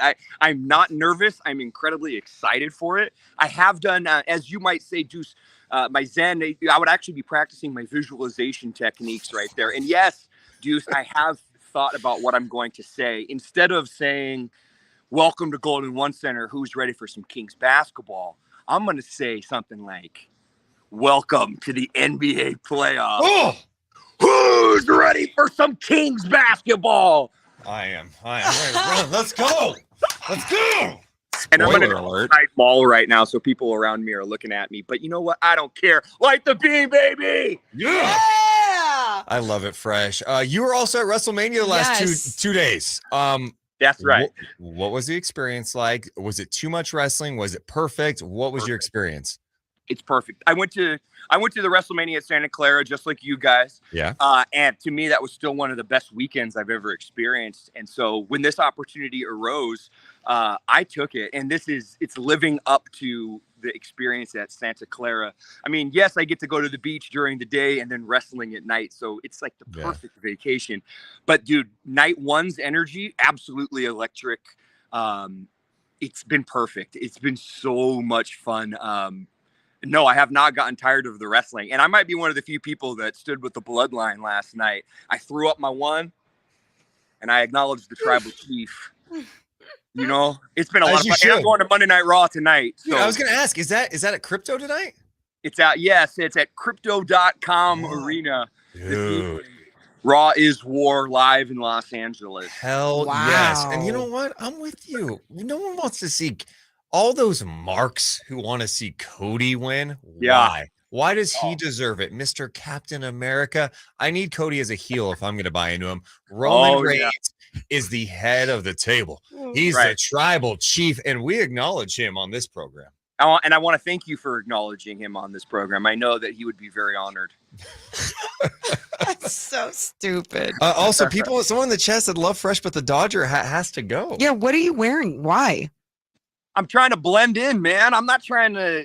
I'm off the clock out here, right? Yeah. I'm on. What somebody tweeted it yesterday. It was hilarious. Load management. I'm resting for the playoffs, and so I needed to blend in. I didn't have the energy to wear. I went to a Dodgers game on Friday. Okay, guys? And by the way, I don't like baseball. I just go. Yeah, you're not a baseball guy. You're not a baseball guy. Yeah, I just wear it because it's something to wear. Look at him trying to blend in so the crowd doesn't just like come running toward him trying to get his autograph. And oh my God. It's Scott Freshour. Some people did yell "Light the Beam" at me at WrestleMania. So are you being serious? Dead serious. There are Kings fans at WrestleMania this weekend. Dude, that's amazing. What was your favorite match of WrestleMania? Can you pinpoint one? Ooh. No, I can't. I can't pinpoint one. The men's showcase tag team match was way better than people expected. Yeah. It was a nice spot fest. Rhea Ripley versus Charlotte was beautiful. Usos and Sami Zayn was absolutely emotional. Like, people were hanging on every punch. It was, they had the crowd in the palm of their hand. The Hell in a Cell was a little disappointing last night. I hate to say it. The Shane thing was weird when his knee blew out. Like, the crowd was like, what's going on here? But yeah, the main event last night had everyone on their feet. Dude, when Cody Rhodes' music hit and every single person's cell phone was out, not the light on the front, but everybody was taking pictures in the arena. I've never seen an arena full of screens like that. And you did not do that because you would not disrespect the No, dude, I was one of those old people who just like watched without their phone out and soaked in the moment, you know? I'm here to drink it in, man. Hell yeah. Chris Verlot has a question for you. So you didn't have a favorite of WWE, but what about the weekend? It's got to be Commander versus El Hijo de Licago, right? What did you just say? Ring of Honor. Oh, yeah, pal. I'm only here for the big events, not the the big leagues. I'm not going to these indie shows, pal. Well, no, and to be clear, Fresh, we call those the minor leagues. Correct. Your buddy Chris is what they call on the internet a smark. Smart mark. Yes, he is. I'm known as a wrestling fan. He had no idea. I bet, Chris, how sad were you when Cody didn't win last night? Oh, I wanted Roman Reigns to win. Yeah. I think he's lying to everyone right now that's listening. So saving face. No, I gave you my fantasy booking for the night that I wanted to happen, and it didn't happen. You wanted Cody to be heel. That's true. I get it, but anything could happen on Monday Night Raw tonight, man. Like, literally, Triple H might show up and say, "Hey, you're defending both titles tonight. One versus Cody, one versus Sami. Let's go." He drops both titles tonight. Nobody sees that coming. Ooh. You see it coming. It's funny how we analyze pro wrestling, like we don't do that with other like entertainment content. Like, we're not watching the Avengers going, "Oh, they just buried Ant-Man," or they're totally pushing Winter Soldier right now. You need to go on Avengers Reddit because that's exactly what they do. Yeah, true. Really? Oh, be awesome. Oh, did we lose Fresh? Oh. Well, Fresh is the best. Yeah. Maybe he got attacked by somebody. Yeah, maybe that's hilarious. Did he try to rejoin? He's back on. Hey, Fresh. Yeah, I don't know why we lost you for a second. Dude, I just had this is what I do every time I feel like I have FOMO. I was like, do you think I can make it to Raw tonight after the show? If I just You gotta stop. You gotta stop. Hey, you Deuce, got me excited for it. I have an extra ticket, bud. I swear. Really? I have one extra ticket. It starts at 5:00. Okay. Well, let me look at this. All right. I might have to. Was it by you? Do I get to sit by you? No, it's a little bit higher upstairs. Let's just say, I do have some friends in the professional wrestling community. They texted me this morning, see if I wanted to sit in the family section. I said yes. My 2 tickets are now going to be thrown away, basically. So, well, I mean, I'm part of your family. You think I'd be able to get there too? Okay, all right. We'll talk. And you can stay in our hotel room too. There's a great spot on the floor for you, pal. I might be in. Okay, I'm gonna look it up. Fresh. Seriously, I'm so happy for you. You're one of the best. One of my favorite people. And I'm so excited for you to do a playoff game, man. Thank you, bro. It's been great It's been great finally being on the Deuce and Mo show. Here on Sports 1140. It's Sac Town Sports now, Fresh. You have to try it again. Sorry, man. I'm so hyped up on all this iced coffee, man. It's just great. Just try it again. Try it again. It's so good to be on with Deuce and Mo on what? It's so great to be on Sac Town Sports 1140 with one of my best friends, Deuce Mason, and one of my good friends, Morgan. Thank you. I'll take it. I'll take it. That's fine. That is fine, Fresh. I'll remember this forever. How about that? I'm in trouble. All right, Fresh. We'll talk to you soon, man. Take care, guys. Bye. Dude, love that guy. Great energy. You do have FOMO. I mean, sometimes you gotta live a little in life, you know. And live, man. How much is a flight? I'll look during the break, man. Are Oh, you gonna have to judging fight. me? No. Gonna have to fight LA traffic. Yeah, there's no way. I just looked. The last flight is 3:30. I'd land at 4:55 at LAX. There's no way to make it. I'd be at crypto at like 7, right? It depends on how far crypto is from LAX. All right. Well, Can't you get a buddy to get you like one of his planes, take you out there? or maybe like Private plane? Yeah. maybe like a police escort. Oh yeah. Could you imagine? Deuce Mason is here. Dude, they're like, is that LeBron James? No. Dude, some radio dude from Sacramento is trying to. Yeah, no. Oh my God. Yeah, can you? That atmosphere at Golden One Center for that first playoff game is going to be crazy. And even Fresh just saying that, like actually saying the words, I could feel it. And it's so cool that not only that he actually gets to say that, we all as fans get to feel that in that arena, in that arena. This is, even when you said it at the beginning of the show, you were like, said something about the Kings and playoff basketball. I'm just like, whoa, it's real. It's clinched. It's there. And sometimes it still just feels like a dream. Hopefully it's lasts more than a round. I mean, absolutely. Obviously, but I do think it's fine to have high expectations for this team in a postseason. But I also think you have to be realistic with the way that, with your expectations. And when I say that, it's not about being like, oh my God, they could have won that game. They just sucked at defense, or they sucked at this. Blah, blah, blah, blah. Yeah, there's going to be a lot of things that they do wrong and that we're going to be very disappointed in, that we don't like. But there's also going to be things that they do right. There's also going to be things that they grow from. And if you see game by game adjustments happen for a young team that's never experienced a postseason, right there, that's a win. It's going to be interesting to see how everything comes together now, because now it seems like some of these teams that we were kind of concerned about are getting key players back or playing better basketball. The Warriors just lost in Denver yesterday when Jokic wasn't playing, but Andrew Wiggins is rejoining the team now. That's significant. You add Wiggins to the mix, you could see why that team could be a championship level team. The Lakers, Morgan, I buried the Lakers not too long ago. You did. Their last 20 games, the Lakers are 14-6, and they have the #1 defensive rating in the NBA during that stretch. And LeBron is back. I mean, it's all the above. And they're in the 7th spot right now, and they're half game out of a 6th spot. We could have a Kings-Lakers first round series, Morgan. Wait, so the Pelicans were a half game out of the 6th spot last night. They are. Oh, okay. And that's what's great. The Kings next couple of games, you got the Pelicans and the Mavs, who may be shutting down Luka and Kyrie to preserve a draft pick. But the Pelicans are 7-1 in their last 8 games. Yeah, dude. Dude, we got a lot to discuss on the show, including Mike Brown kind of calling out his team after the game, and KG had some more things to say about the Sacramento Kings. We'll talk about that and more. It's Deuce and Mo on Sac Town Sports 1140 and SacTownSports.com.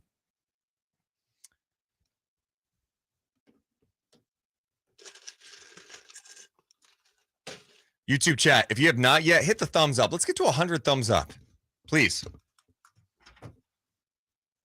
Hit that damn dirt.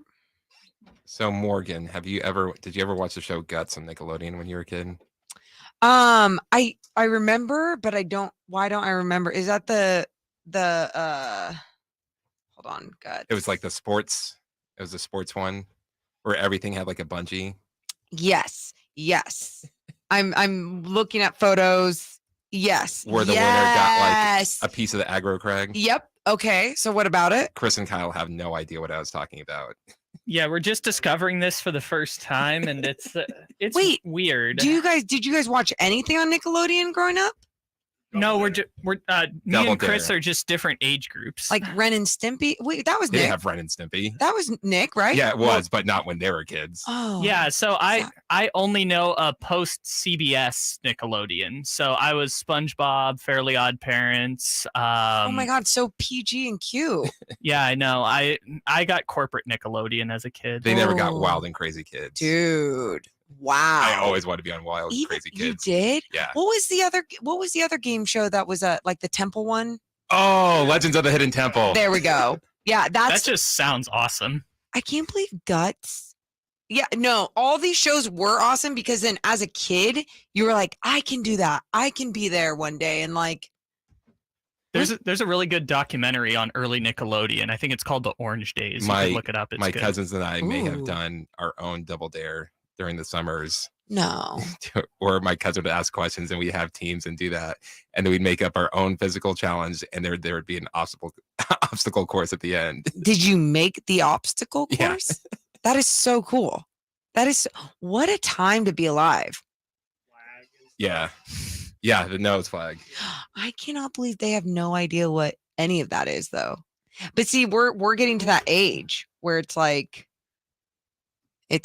we're gonna start naming stuff. There was a Double Dare Nintendo game back in the day that was my favorite video game of all time. Really? Yeah, that no one else played.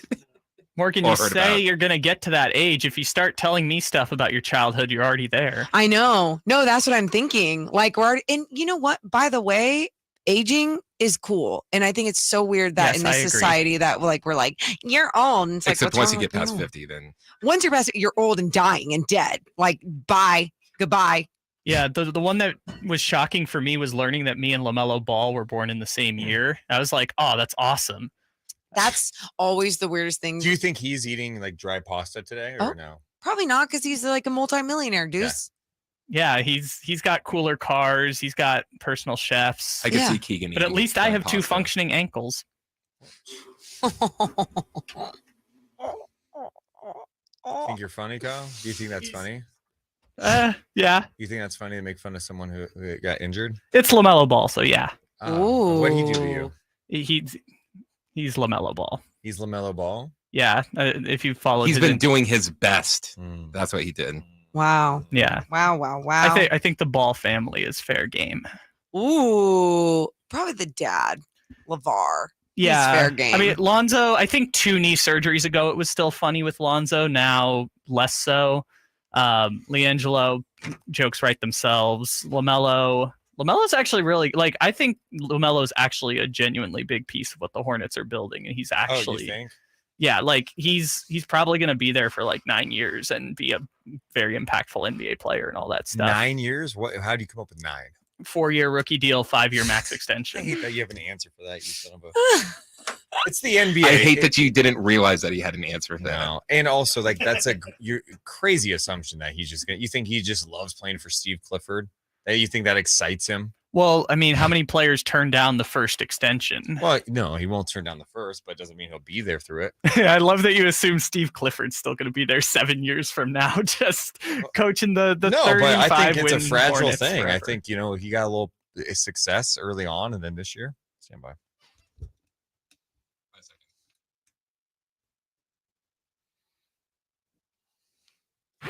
Sac Town Sports Headlines. I'm Christopher Laud with your Sac Town Sports headlines. Sacramento Kings are still looking to clinch the Pacific Division and could have done it with a win over the San Antonio Spurs yesterday. Fortunately, they lost 142-134 in overtime. Kings have another chance to clinch when they take on the New Orleans Pelicans tomorrow. Listen to tomorrow's game right here on Sac Town Sports. ESPN's Adrian Wojnarowski is reporting that Golden State Warriors forward Andrew Wiggins is expected to return to the team early this week. The Athletics' Shams Charania has said in his reporting that Wiggins plans to attend the Warriors Thunder game on Tuesday and has been absent since mid-February because his father has been dealing with a serious medical situation. Those are your headlines. Now more with Deuce and Mo.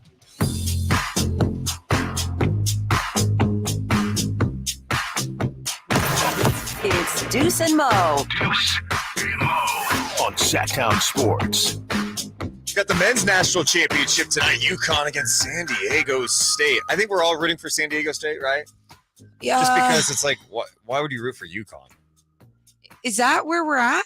San Diego State's not known as some like basketball powerhouse. Yeah, I'm rooting for them to win a national championship. That's Kawhi cool. Leonard came from there, Yep, that's about it.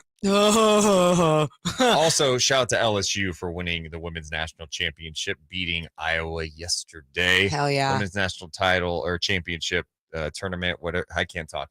Can we restart that? The women's national. What is that? Oh. Hey, Deuce Mo, back here at Sac Town Sports 1140, restarting that. How about the women's tournament? LSU, the champs. Champs are here. Champs are here, and you can't even see them. You can't see them, and that's really offensive. You can't do that gesture. It's really offensive. People get so mad in the media when women like smack talk one another. Ugh, they're not used to it. If you're a woman who does that, yeah, or if you're a baseball player, can't showboat. You bat flipping, that violates the rules that are not written. Ugh. We throw a ball at you. You know what my grandparents used to say to me?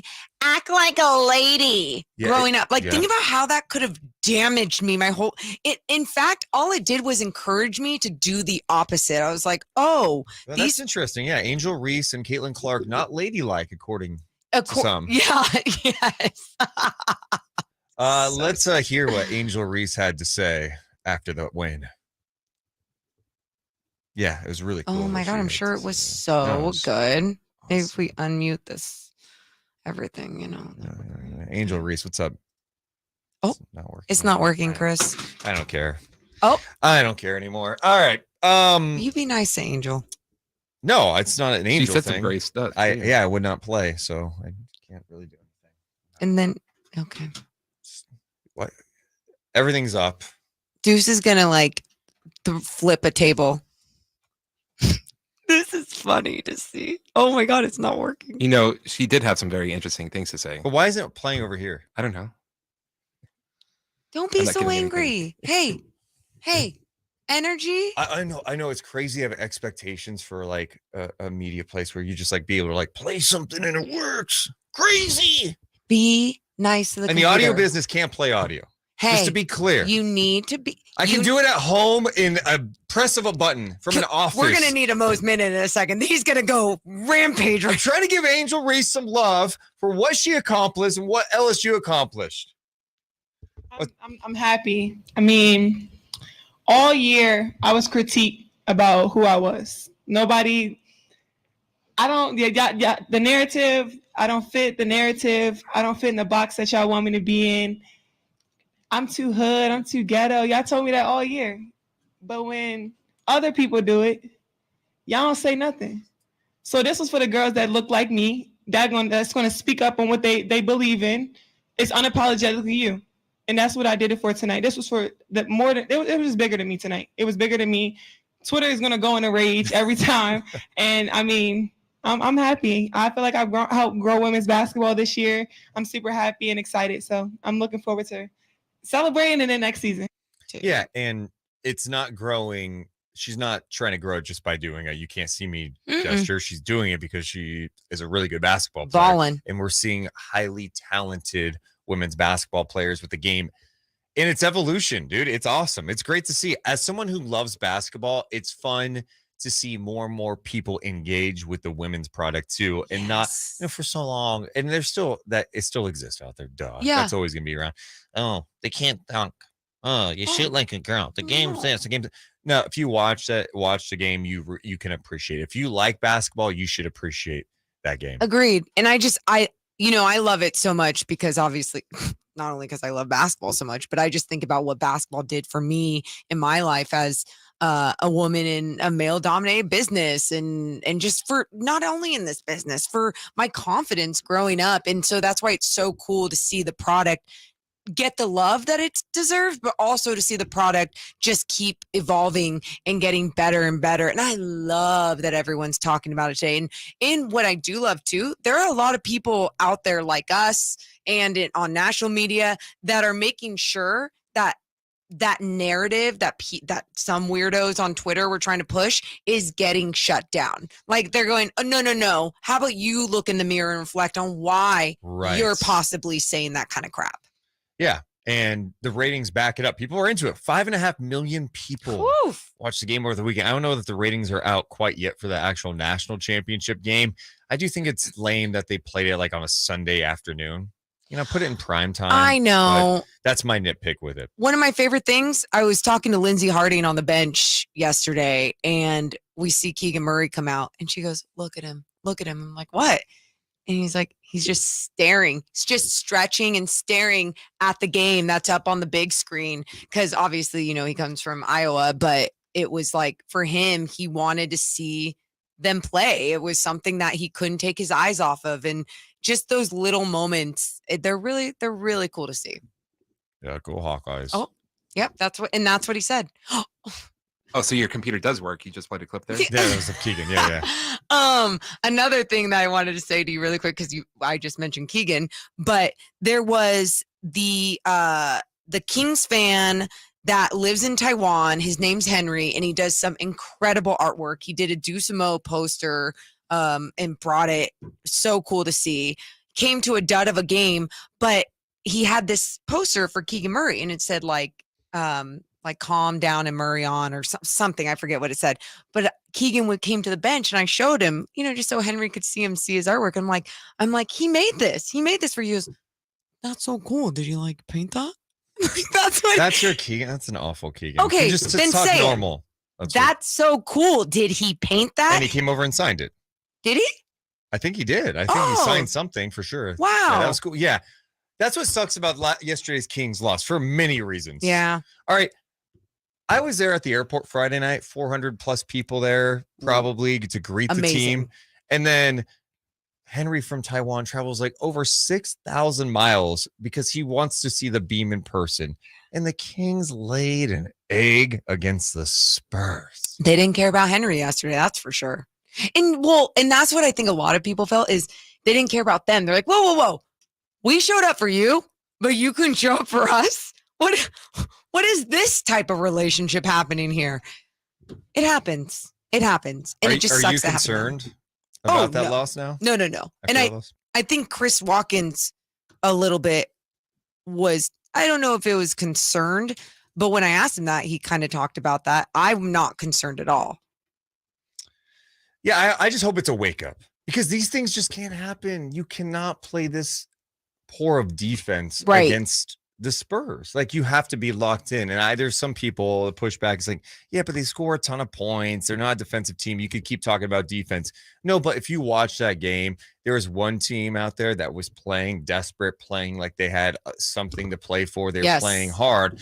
And I felt like the Kings kind of were going through it a little bit. Now, I'm not saying they didn't try all the time. It's compounded when you're kind of lackadaisical out there. And also when you're not completely focused and locked in.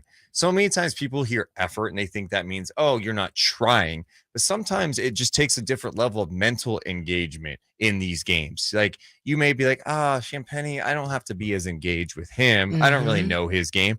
Well, then he's going to make you pay because these Spurs players, they had something to play for. They're playing for their NBA lives. They're playing for more minutes. They're playing for future contracts. They're not coming out there to mail it in. Even if they look like a bad team, it's not a bad team that's dysfunctional. It's a team that lacks talent and a team comprised of young players being coached by a guy in Greg Popovich who has standards and says, you need to play this way. Yeah, they're not going to win every game, and I think they're fine without winning every game. But that game yesterday was really good for those young Spurs players to get that type of experience, and the Kings did not match their level of intensity. 100%. And I think, too, when you look at these situations, why it's so disappointing is because you want us to expect you to do something special and different with postseason basketball when you can't even finish off this type of G League status basketball. And again, whenever I say that, I love the G League. I mean, very talented players. It's just more like you're playing in the best league in the world. Show it. Be different. I think even when we watch the G League games and there's players that are like cusp NBA players, we go, if you're not just demolishing others in the G League as an individual, that's what's not going to take. You have to do that to go to the next level for a team to recognize you and to be like, oh yeah, he dominates here, then he can be a good NBA player. Like, and for the Kings, it's like, you got to dominate that type of game to be a good playoff team. Well, we'll have more on the Kings coming up at 1 p.m. Our buddy Sean Cunningham from Fox 40 is going to join us, but coming up next, it's time for story time. Chris Verlade is at the news desk. He's going to bring you story time with Chris Verlade. That's straight ahead. Deuce Mo on Sac Town Sports 1140 and SacTownSports.com.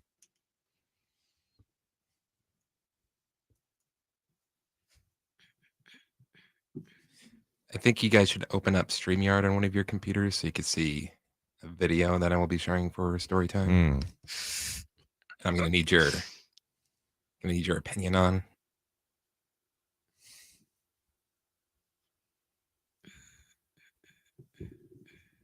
Are you gonna pull it up? Oh, the streamer? Sure. Where is my...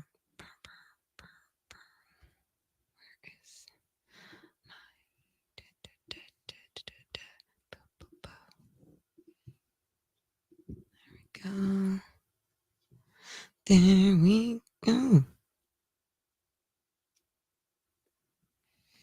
Yeah, I'm with you. I think they did get they thought they could win that game just in the fourth quarter. We do have a breaking news update. I'm still hungry at this hour, just to let you guys know. Are there snacks, like a vending machine thing downstairs or what? Dude, let's order food right now. I think there are chips down there. Why don't you go get chips? I don't have cash on me. Or look at that. Dry pasta. Eat like a scoop of dry pasta. Do you need it? Do you need my money? Do you have cash on you? I don't think so. I think they do cards now. The vending machine. No, we are currently in between vending companies. Oh, never mind. I've gum. That's good. Just honor system it. Just tell them. Just write an IOU. Oh, crap, Deuce. I owe you $1. I will give it back to you next Monday. Does it use cards or no? No, it's just literally just someone put chips down there. Yeah. And there's like a box to put money in. Dude, I got no cash. I'm just gonna eat my phone. It's all right. Do you have cash on you? No, forget it. No, I'll Venmo you if you do. Forget it. I have Venmo too, you dweeb. I just get nervous about Deuce in this state. That's fine. Oh my God, look, he's loaded. Why does Chris have a wad of cash? What is happening? A wad. No. Look at that. He's like, sorry, I only have hundreds. I only have 20s. Yeah. That's fine. I'll Venmo you a 20. No, shut up, Morgan. No, I'm gonna put a 20 in a box for chips down there. He's hangry and I'm scared. That's a dumb thing. Don't worry about it. Help me. Morgan wants to take a $20 bill from Chris and go buy a bag of chips where you put you money. Get change, dude. From who? From who? We don't have a vending machine. There's no vending machine. There's a box where you just put money in. Oh, well then just do honor system. That's what I said. Yeah. Like what? Get like a thing, say Deuce Mason. I owe you. One bag of chips. I owe you. Paid. And then Monday. never come back. And never come back. Paid on Monday.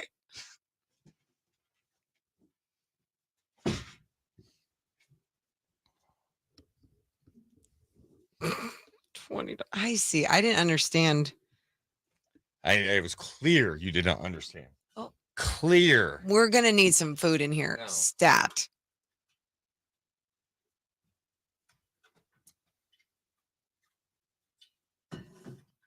You're not yourself when you're hungry. He's kind of like that.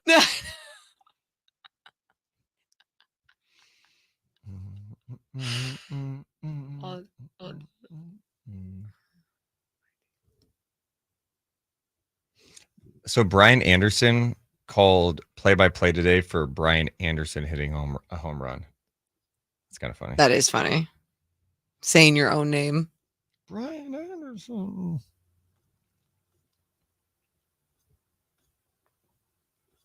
Bum, bum, bum, bum. 5 seconds.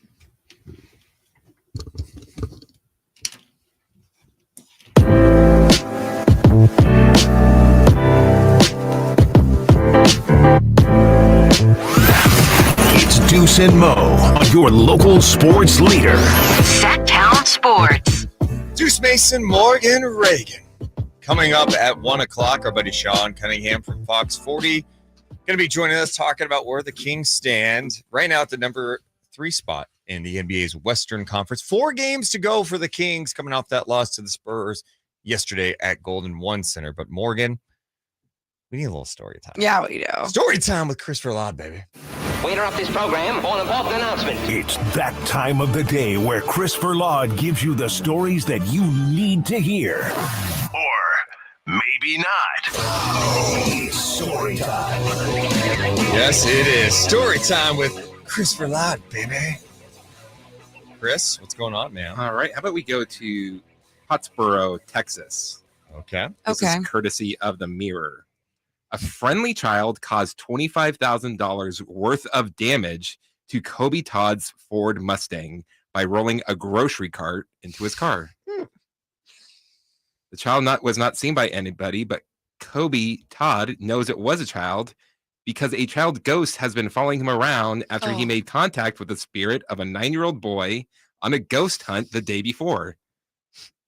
Kobe says he believes it's a friendly spirit, but may not be at peace yet and is trying to get his attention. He posted the video on his Facebook and said, I went hunting for spirits at a really old house where people died. I sensed a little boy's spirit that was playing around, and the next day this happened. He also wanted to let people know that the video is not fake, and he would not purposely roll a cart into his car because the car is, quote, his baby, and he would never let anything happen to her. So now the question is, would you like to see the video? Yes, please. All right. I think I know how to do this here. So we are going to check it out on the YouTube page together. YouTube.com/Sac Town Sports 1140. We can always watch the shows live. All right. Oh, no. Okay. Grocery cart. What happened? You walked by and said something, didn't you? So as you can see, this is the security. No, you said something to it. And that's Kobe going right there. You must have said something to it. Going to his car. It took offense. Just walk into his car. Okay. Yeah. The car. You just walk by the car. Got it right there, and it started moving. Vehicle. Is he gonna ram the car into the cart? You think so? No. I'm starting to believe. Oh, got it. Okay. Great footage, by the way. I love that this is like. So he's in his car right now. Okay. What kind of car is it again? Ford Mustang. Got it. Oh, you're still not in yet. Yep. I'm coming for you. Whoa. You said it. Wait, how's the cart doing that? It has to go to you. How's the cart doing that? I mean, there's clearly some sort of. It misses that one. And then it turns right into the car. $25,000 worth of damage. How is it $25,000 worth of damage too? It hurt his car. It's his baby. Do you believe that video? Do I believe that a ghost pushed a cart like that in slow mo? The ghost was just like, let me slowly turn this and just kind of coast it into the car. And then the ghost spirit pushed the cart into the car. No one knows what you just did. I know. It's very inside. Chills you're talking about on YouTube? Yeah. Chills. It's so inside, it's not even funny. Not believable? People don't really believe in He ghosts. wouldn't run a cart into his own car, Deuce. Do you believe it? No. How do you think that happened? I think he got like some wire or something like that and pulled it. Do you believe in ghosts? Like, honestly. In some ways, yes, but I don't believe that video is real. No. The video's clearly not real. I'm just you letting could you have know. faked it so much better than that. See, I think Mo, you and me, I think both are on the same wavelength. Like, we're all energy. And yeah. When you pass away, there's some sort of energy that comes from you that goes somewhere. For sure. Into the dirt because you're dead. It's just over. Don't know anything. That too. You rot. It's over. I mean, you definitely rot and it's over, but like you can still like, I don't know, like can't you feel the presence of like when, I don't know, when my grandma died? Trust me, my uncle was telling me that they believe their house is haunted. Like, see? But the ghosts are not bad. Haunted by like your grandma? But by different ghosts. They don't know. They're not familiar, but they're definitely ghosts in their house. But they kind of embrace it. That's cool. And I just sat there and Oh, you don't have any sort of belief in anything. No, that's okay too. I mean, I don't believe in a lot of things. Here's my ghosts never come out during like for that video. When was that shot? Was that during the day? Yeah. Has anyone actually seen a ghost during the day? Everything's at night when you're like half asleep. It's like, yeah, because you're like asleep. That's why you're seeing stuff. You don't. Are you ever on a Sunday afternoon just chilling at home watching TV and go, oh, there's a ghost? It's always at night. Jamar said that he had a ghostly experience here in the building during the day. That doesn't surprise me. What was it? He was in the bathroom over here and it shut on him and he wasn't expecting it. Oh, wow. A heavy door shut on him. There must be a ghost in the room. And What? And why are ghosts always doing things like that? Why can't they just like? Because they can't like. It doesn't make sense. A ghost would not just come around and be like, "Hey, I'm gonna just mess up. Let me just make a weird noise." Bang. Like they're trying to get our attention, Deuce. Yeah. Get my attention by coming in a room like, "Hey, what's up? It's me. I'm the ghost." They're trying to go through different realms, Deuce. It's not so easy. Yeah. Why do you think this is all just? Hey, what are you watching on TV? No. Wait, the Kings are good. They're just kind of floating in. No. Hey. Whoa. And like the whole floating thing. You just made a great point. If there were ghosts, how many ghosts would be like pumped up for the Kings right now? Exactly. There'd be some positive. You wouldn't just have the ones that are trying to scare people at night. Like, I was sleeping and I heard someone wiggling the doorknob. That's freaky. Here's my quick question. Quick question. If you were like in an old school that like was abandoned and everything, like let's say like Marshall School over there, and there wasn't anyone else in there. For sure there's no other people in there. Would you be weirded out being in there alone? I think you'd feel like it's creepy because it's like dark and like I could say it's spooky, but I'm not going, all right, I'm really on edge because there could be a ghost that pops out. I'd be more worried about like a rat or a spider or someone that's just like chilling in there, like real things that exist, not some spirit that may come out and get me.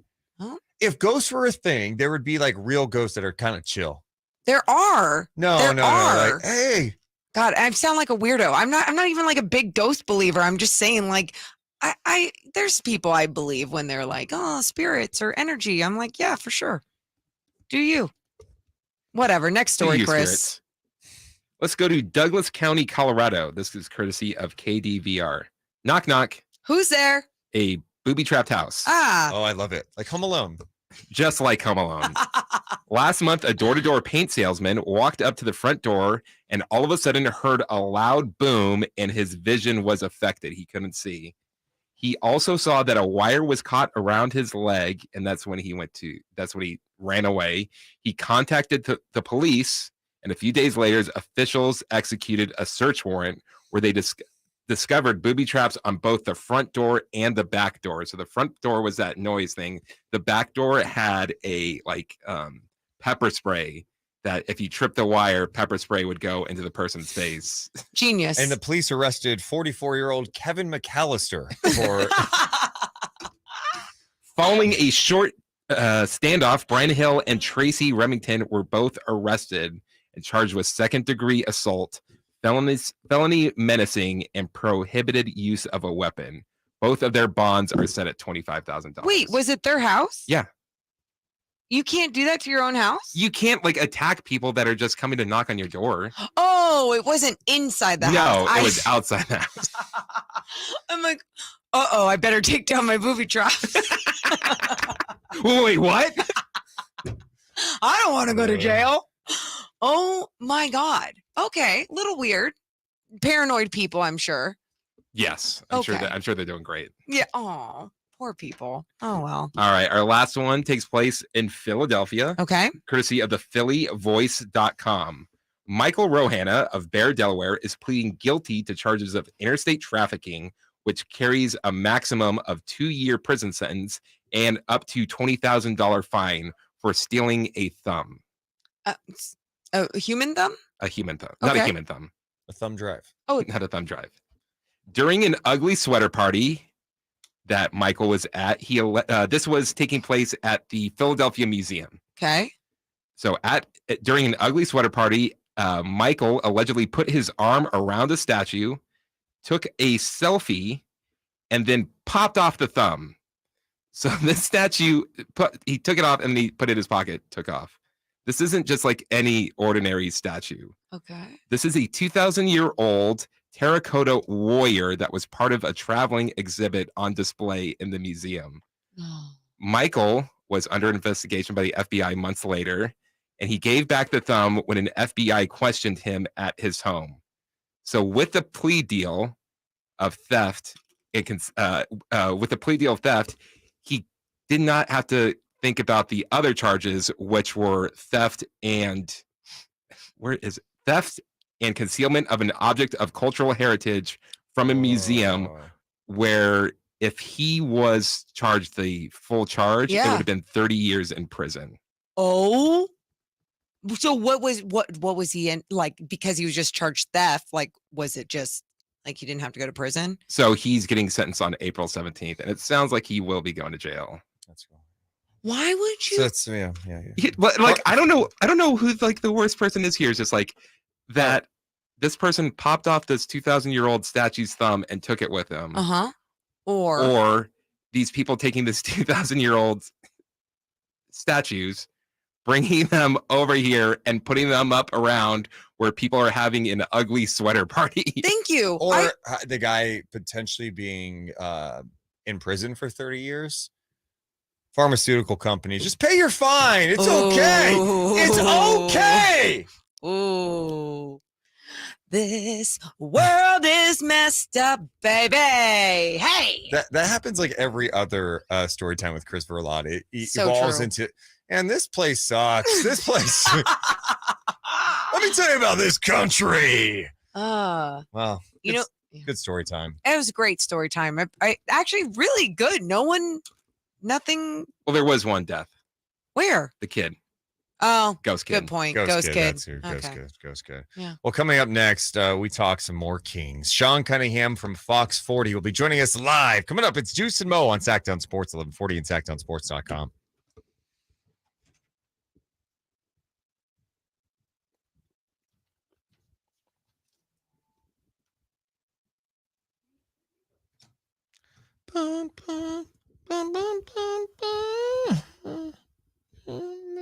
We gonna get Deuce singing? Kyle, San Diego State. Oh, you just piqued my interest. I just feel bad, It's like the storybook season comes to an end tonight against UConn. San Diego State is the largest underdog in a men's championship game since 1999. Is that true? It's only a 7-point spread. Yeah. Wow. Well, 7.5, depending on where you get it. Okay. Did you bet on the game? No, I don't bet. Look, San Diego State doesn't belong here. I'm just going to put that out here. Like, it's an incredible story with Steve Fisher and Brian Dutcher, and like they could have done all this at Michigan, but Michigan wanted to be self-righteous, and now they've over 20 years taken San Diego State from a nothing program to a championship. But look, we don't belong here. We'd never been beyond the Sweet 16 until this year. This isn't even the best San Diego State team of the last 10 years. It's wild and crazy, and it's been an amazing run. You're already just accepting that they're going to lose. Well, see, here's how I root for sports is I set my expectations at 0 so that I can get maximum pleasure and minimum pain. Last year I said San Diego was going to get swept in the playoffs. I've said every round is the round San Diego State's going to lose. Oh God, Morgan just brought me back food. Nice. Do I want Cool Ranch? Oh, what has more in it? See, and you dumped on me for dry pasta. You're eating Doritos. Kyle, you just listen to what you just said. I know. What do you think? We can ask the audience, what is better? Eating dry pasta or nacho cheese Doritos or Cool Ranch Doritos? Cool No Ranch. one is picking dry pasta. No, this is just personally, I'm not a Dorito person. I'm sure How? people like Doritos. Let me ask you something. Thank you for the chips. Why nothing on the pasta though? Seriously. I thought we figured this out already because I'm not going to eat it until 9 o'clock. And if I add marinara sauce or I add like meatballs or something, not true. It's not going to be as good. That's a lie. It's going to be soggy. Put it on the side. I mean, that would just be more work for me. I could have done that, but I decided it wasn't worth it. There's nothing on the pasta though. Nothing? No, it's just boiled noodles. Okay, the chat was wondering. Yeah, it's literally just pasta. It's just boiled noodles in a bowl. Yes, I'm a psychopath. That's serial killer status right there. So I have serial killer tendencies. He's working to be on Storytime with Chris Verlade. He really is. You know what? I heard the story of the thumb, and I was like, you know what? I can do one better. So when I grabbed Sean isn't on right now, so you guys can start making fun of him now so he doesn't hear it when he comes on. Just get it out of your system. Loser. She says with a mouthful of Doritos. No. Yeah, Brooke, you put Parmesan with pasta. That he has zero, nothing. Do you want me to bring an entire a bottle of Parmesan cheese into the studio and just start shaking it on my pasta? Yes. If that was going to make life a little better, yes. I don't know why you're thinking that this is worse. It's fine. I'm really scared for you. Okay. I appreciate your concern. My dietary habits are that of a 21-year-old. Sean just texted me, hey, I could hear you guys. Zay says, this guy sounds like Jesse Eisenberg. Wait, is that a Breaking Bad reference? You just combined Jesse Pinkman and Walt. I have no idea what they're talking about. I wish I knew so I could look it up. You don't know the actor Jesse Eisenberg? Maybe if I saw their face. Yeah. He's in Oh, it's a he? Okay. Social Network. The Facebook movie. Breaking Bad. Zombieland.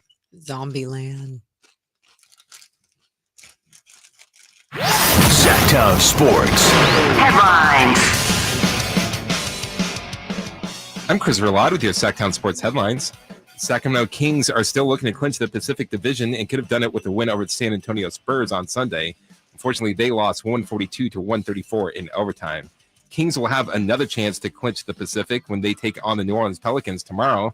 You can listen to tomorrow's game right here on Sac Town Sports. ESPN's Adrian Wojnarowski is reporting that Golden State Warriors forward Andrew Wiggins is expected to return to the team early this week. The Athletics' Shams Charania has said in his reporting that Wiggins plans to attend the Warriors Thunder game on Tuesday and has been absent since mid-February because his father has been dealing with a serious medical situation. Those are your headlines. Now back to Deuce and Mo with our guest, Sean Cunningham.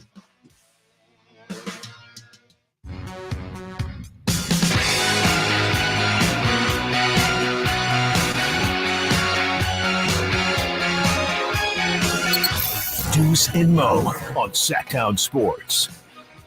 Deuce, Mason, Morgan, Reagan. Happy Monday. For most people, it's Happy Monday, but What does that mean? Kings fans probably a little bummed today. Aw, but it's still a good time. Great time. Losing the Spurs at home when you had a chance to win the Pacific Division title. That shouldn't dictate your entire life. It does for some.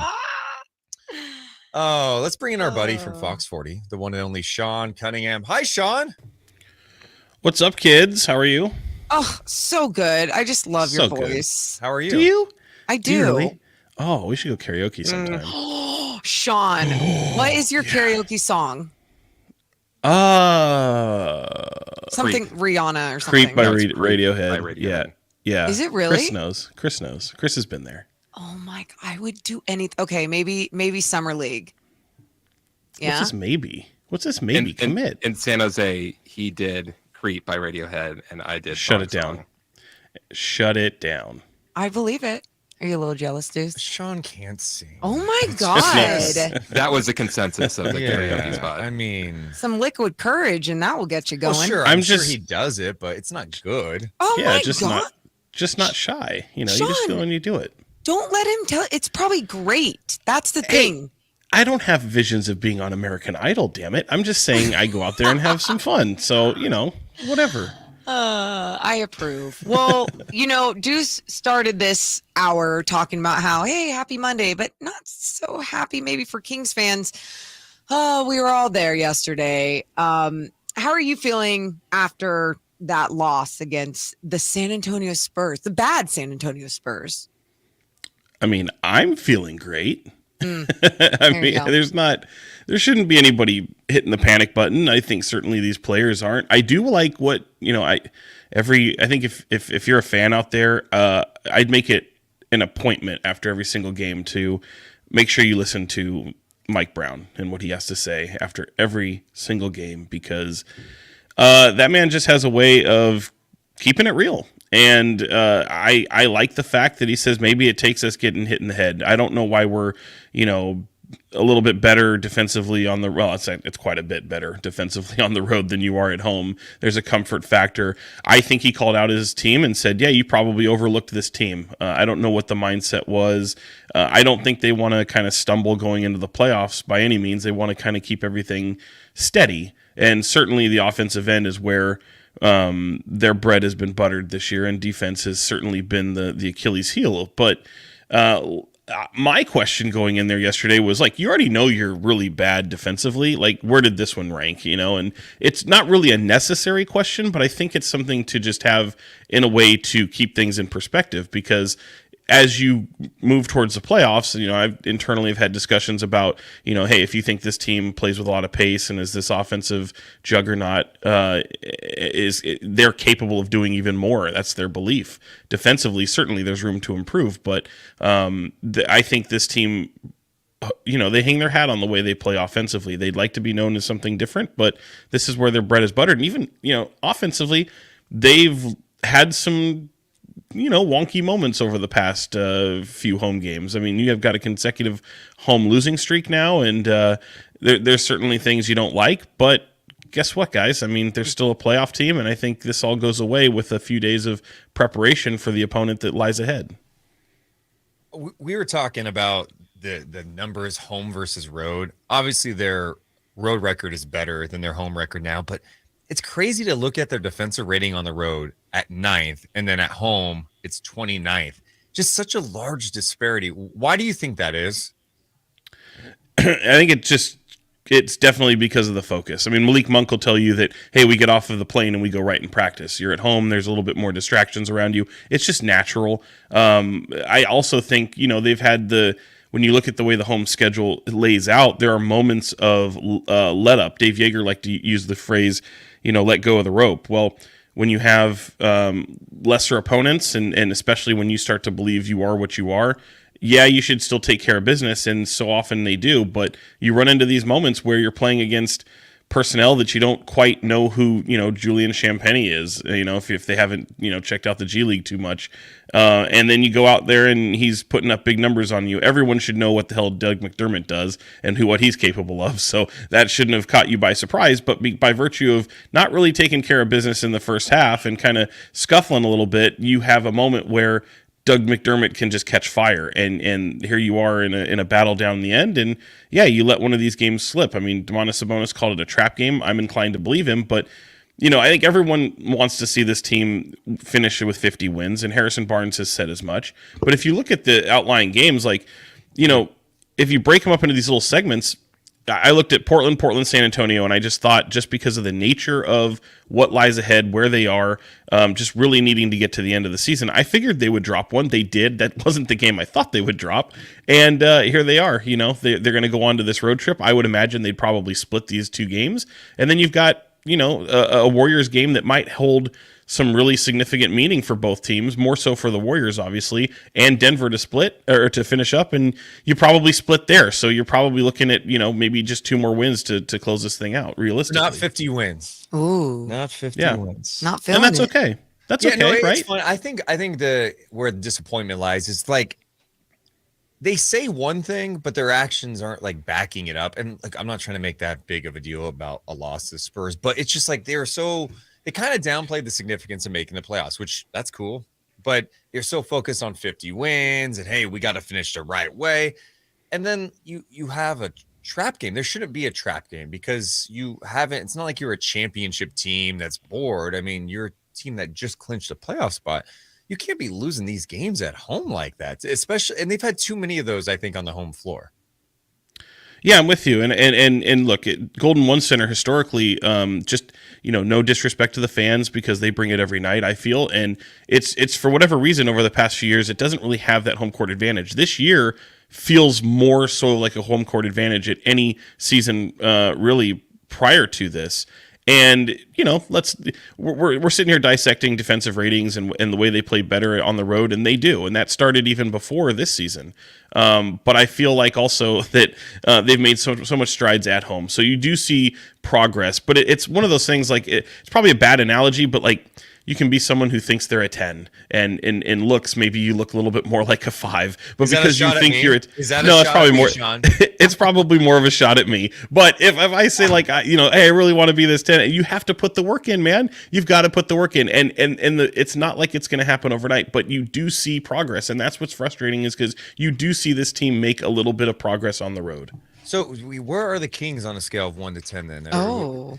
Are you saying there were 5? No, I'd say they're probably about a 7.5, 7. Well, I mean, it depends. Like, because when you take the whole, you take the like everything on a whole, you have to factor in the historic offense that you have, and that's at 11, really. I mean, the way this team can score the basketball. I mean, but on defensively, like, whoa, that you don't have that. So it's basically like having looks and no personality. It's kind of where they're at, right? I love this breakdown. Something I wanted to talk to you a little bit about, more geared to last night's game, but kind of overall, when we're talking about consistency, you saw a lot of 3-point shots taken by the Kings last night that I felt like were just settling, especially De'Aaron Fox, 0 for 8 from deep, and then he starts to turn it on and gets back into the paint to start that fourth quarter. Mike Brown has talked about before, like, he needs to be consistent through all 4 quarters. What do you think that was last night? Just kind of cruising through it all? Do you think is that something we're going to see happen again? Or do you think he's going to truly learn from the mistake of not being consistent through all 4 quarters? Yeah, I mean, I think they're a team that they just think that they can shoot themselves back into anything just by virtue of the way they've played. But I will say, like, I think you're onto something, especially because that second half, I mean, Domantas Sabonis gets into foul trouble. They stopped kind of running the ball through him, and that was a little kind of puzzling as well. But this was a team that really, it doesn't matter what the deficit is. They think they can shoot themselves out. And, Kevin Huerter really was terrible from beyond the arc as well. So, it's just one of those games. You haven't seen many games where this team struggles to shoot from beyond the perimeter. I sometimes feel like they really abandoned the Sabonis game, not just from him setting people up, but like the guy's just a bucket. There was nobody on the Spurs that I feel could have really frustrated him, and the only way to do it was to get him into foul trouble, and they did. So even down the stretch, I thought they'd just go to him a little bit more than they did, and maybe a few. I mean, he had, I think, 12. He had 12 in the fourth, but I wanted more, especially since the shot wasn't falling from the perimeter. And I think. Look, you're done with the Spurs. You're going to have probably another game like this coming up where people. I think every team's going to play desperate along the way, but like, what's Dallas going to do? Like, dude, they might be shutting down Luka and Kyrie. It sounds like. Yeah, and if that happens, that's almost a game that frustrates you even more because you don't know what to expect from a team like that. So you have to prepare as if Kyrie and Luka and all their main players are ready to go. That's like a Jaden Hardy drops 37 and Dallas wins game. Revenge game? And they're really upset because they drafted Jaden Hardy. That'd be wild. Revenge game. That'd be hilarious. I do a podcast with a guy that might throw himself off a bridge for that if that happens. Who? James Ham? Yeah, is he a Jaden Hardy guy? He so wishes Jaden Hardy was on the Kings. You know what's so funny about the Jaden Hardy conversation is he was obviously a highly touted prospect when the G League Ignite signed him. He was not good last year. Like, I was so excited to see him, and I was so unimpressed by him. I'm like, man, this guy was supposed to be like a lottery pick. He drops to the second round, but he's also young and has some talent, no doubt about it. But yeah, it's funny when the narrative with Jaden Hardy comes up and it's like, well, he was not good. Like, there's a reason he dropped. Yeah. I mean, it's not for lack of confidence, but I will say, you get there and all of a sudden life comes at you fast and you got to work your way through it. But it's so young. These guys are so young. And exactly. You get a guy like Jaden Hardy on this team. It's like, well, he's not going to really play. Go to the G League and do what you do, and that would cost you a two-way over one of the guys you already have. So yeah, it's. I'm with you. To me, it didn't make a whole lot of sense. But if you could have packaged him, I don't know that there was a huge market out there for Jaden Hardy, but clearly Denver or Dallas wanted him. So the race for the 6th spot's pretty interesting. I feel like it changes every day. We've seen the Clippers there, the Warriors. You got the Lakers in the mix. They're just a half game out. The Pelicans have won 7 of 8. They're a half game out. Is there a preferred matchup you think for the Kings? Like, if obviously they're excited to just be in it, but is there a good matchup for them in the first round? I'd say, yeah, there probably is, especially, if you can, you probably would like to see the Clippers over somebody like the Warriors because the Clippers just have this identity crisis, and with no Paul George, and I don't think you can just, plug him in right away and expect him to be Paul George. I think that would be a more favorable matchup, especially with the way that you've played that team this season, but I don't know that you've really gone up against the real LA Clippers. I mean, certainly you had that one game down in LA where it was just that historic game where you put up all those points and Malik Monk was crazy good, but it took double overtime to do it.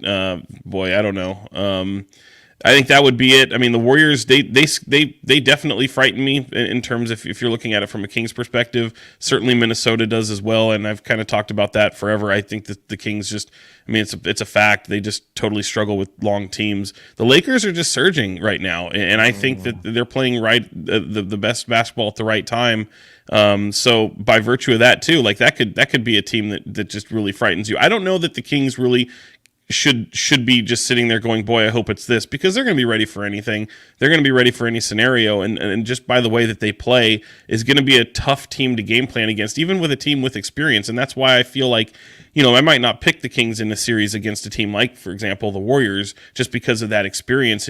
But at some point, the Warriors just are what they are. And I think if the Kings go into a game with a team like that experience, I still think, because even though they haven't been there, there's a freedom that comes with that. And I think they'd be a really, really tough out. So, yeah, man, I would say probably the Clippers if you really had a chance to pick. But there's certainly some teams that frighten me. And Mike Brown, he's been saying it for a while. Like he was asked the other day, he's like, no, teams should be targeting us. That's exactly what teams below us should be doing, because that's what he'd be doing if he was in the same situation. You've got all this this playoff experience, and you're some of these are championship caliber teams. They should be able to go in there and go up against a team and prove that this is an odd season and that they shouldn't be as low as they are. But I got to tell you, having Mike Brown on the Kings side is a nice weapon to have in your arsenal when you go up against a team like the Warriors. Yeah, no, because I keep thinking about, like you're saying, like all the matchups against length and longer teams and how they've struggled against some of those matchups. But then you look at a team like the Warriors, you throw a zone at the Kings, and it just seems like it could really mess with them, especially a team that has experience in throwing different defenses at a high-powered offense. That's been my biggest thing, and I know there isn't one team that necessarily scares you, but wouldn't that suck if it was the Lakers? Well, here's what I don't like. It just selfishly, as someone who grew up in this town, like I don't want to see a team like the Warriors or the Lakers, because if that happens, game one in Sacramento, there's going to be a lot of visiting fans in the building. And look, the fans have done phenomenal. They sell out that building, but we all know what it's like in the playoffs, where a lot of ticket members will try to make back some of their money. And hopefully it's not as bad as we've seen in regular season games, but make no mistake, this could look like a split building at times if we do have a series like that. I'm interested to see what it would look like, but because that's how I think it'll go, and I think it's up to the fans and Sacramento to hopefully not sell their tickets to those type of fans. Yeah, it's tough because they can make so much money off of that too. I just wish you could like interview on StubHub. They would be like, yeah, you have to show proof of who you root for. I don't know how you would do it. So no, because I'm sorry, I don't want to. If you're a Kings fan, I know it's money. I do not want to sell my seat to a Lakers fan or a Warriors fan. It's not because, I hate the Warriors. I don't want to mess with the environment in the building. Yeah. It's supposed to be home court advantage. I also hope that there's just enough demand in Sacramento just from Kings fans, because this team hasn't been there in 17 years, that it'll just be the majority of Kings fans. But we'd be ignorant not to think that Lakers or Warriors fans would be at the games. It's going to happen. And that's just the product of how the secondary market works nowadays. People are willing to pay money to see their team, especially if they're from the area. That's what sucks about it for sure. Because I want a real home court advantage. I think it's more fun that way in the playoffs. 100%. I'm inclined to believe that because, again, you haven't been there, and I think people really want to see it. But I also believe that if you were able to get out of the first round somehow, some way, depending upon who you play, and let's say now you're going up against one of those types of teams in the second round, to me, I feel like in the second round, it would be less apt for that to happen, because I feel most of those people who would want to make their money, they're going to strike while the iron's hot and get it done in the first round. So if it does happen to go to the second round, I just don't think that. I think that the overwhelming demand from Kings fans will be bigger than what the temptation to sell at that point, because I feel like they may have already done it if they were already to think about that, they would have already done it in the first round.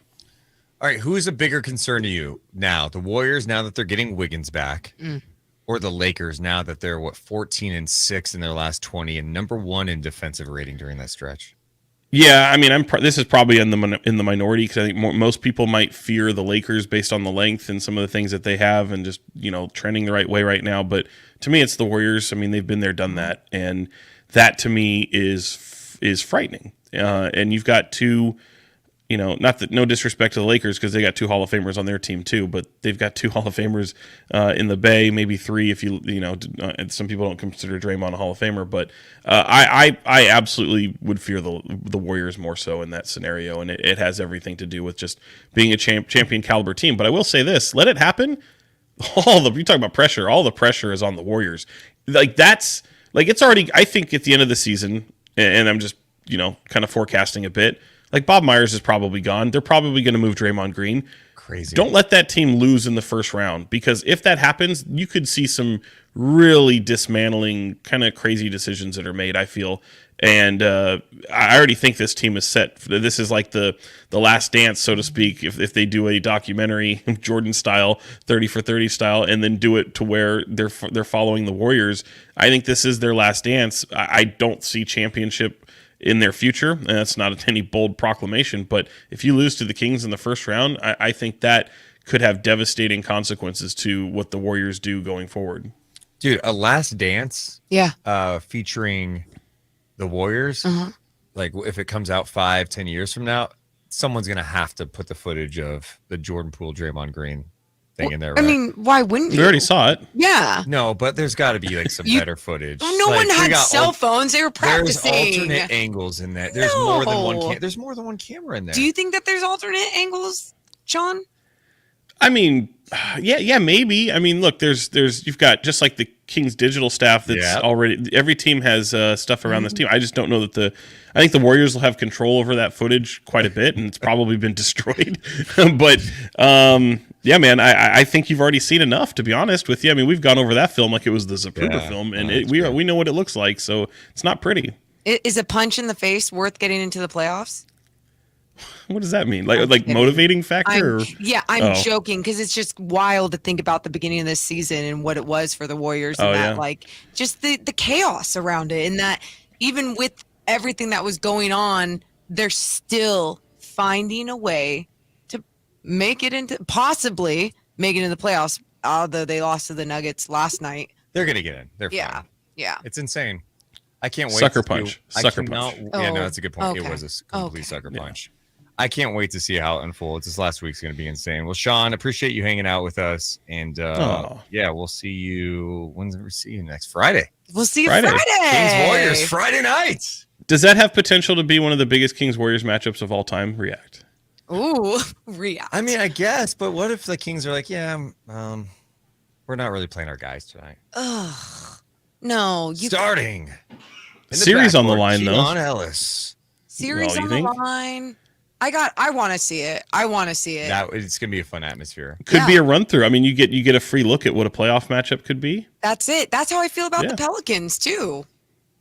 Just you gotta keep everyone in the loop. Dude, the Pelicans have been playing well. I know their schedule has been not super difficult, but still, like they're trying to get in. Count them out. That's a big game on Tuesday. Huge. I agree. Don't need to worry about Dallas. Take care of business against the Pelicans and the Warriors, and then you coast against the Nuggets. I like it.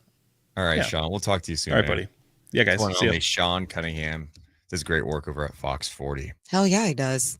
Yeah, I don't know who I lean towards saying the Clippers as a team. That's probably the most favorable matchup. But then it's like, do you want to see Kawhi for a whole series? Not really. Zubats. I mean, just.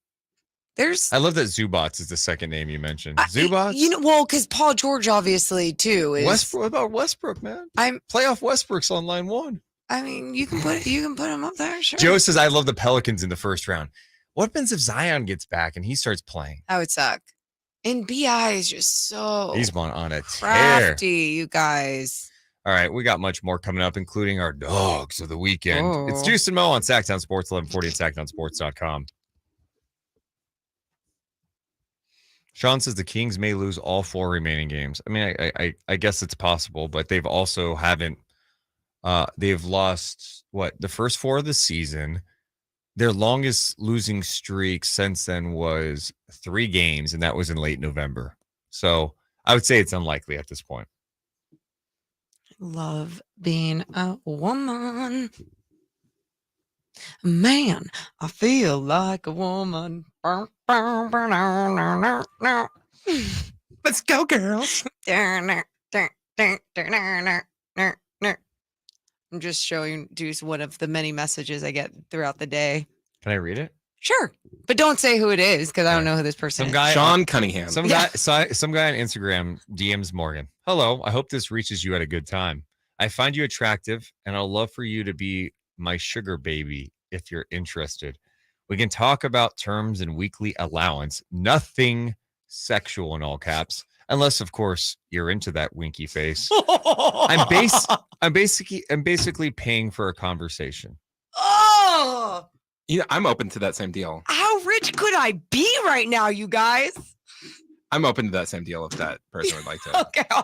Hey, I'm not interested, but my friend Chris Verlade, very interested. Hey, man, what's going on? He gets What game are you pedicures, watching? has great feet. Oh, man. Oh, barfage, man.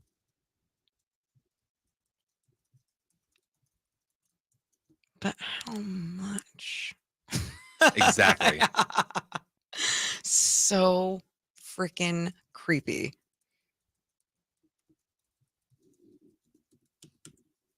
I'm going out tonight. I'm feeling all right. Do you feel better after the Doritos? Definitely helped. Definitely helped. Don't touch me. Okay. Have you ever had the spicy Cool Ranch? No.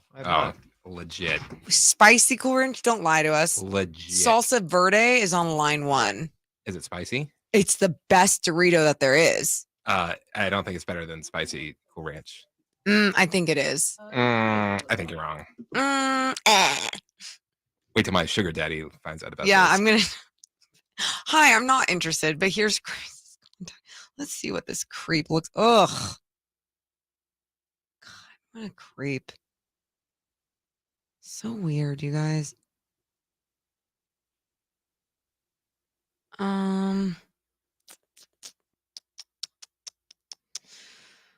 My dog. Do you have a dog at the weekend?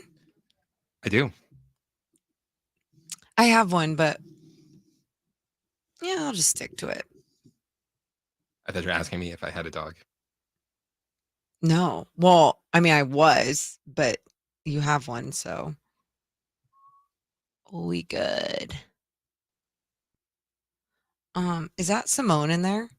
Yes. I just have a question for her. Mo has a question for you.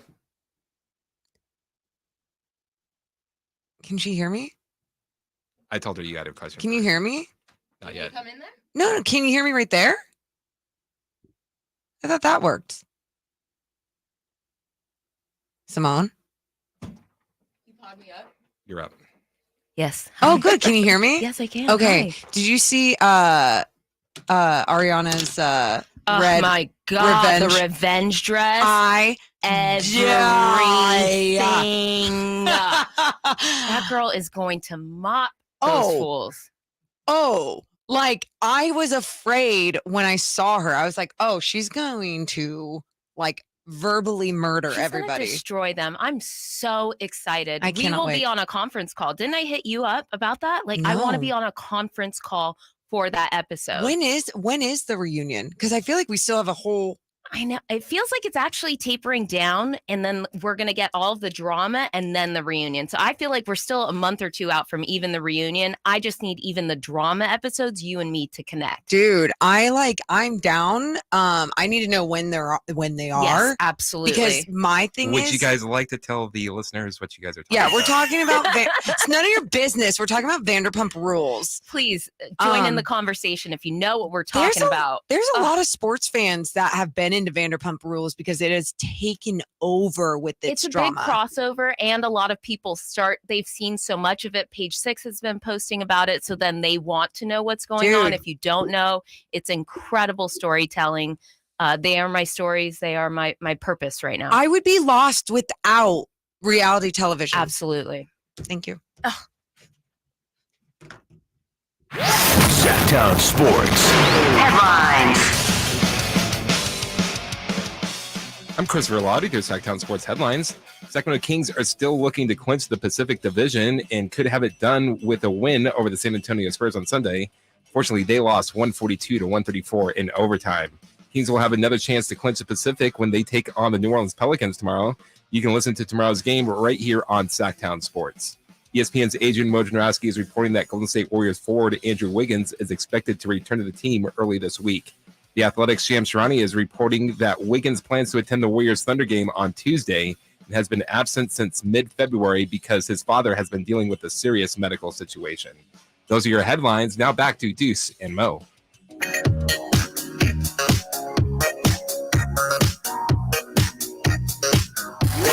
It's Deuce and Mo. Deuce and Mo. Sac Town Sports. Deuce Mason, Morgan Reagan. How we doing? Hey. I'm good on this Monday. Are you so good on this, man? I'm fine. I'm good. I am good. I don't know. It's just nice when there's sun outside again. Everything that happened over the weekend, well, it's starting from last week, right? We had a little bit of a Kings emotional hangover. I think that Wednesday the Kings clinch. Thursday it was Kyle and Chris that were on here. Yeah. And then for us that night, though, we had to call a Stockton Kings loss, which ended the season. So we were feeling emotional about that, while emotions about the Kings clinching a playoff spot.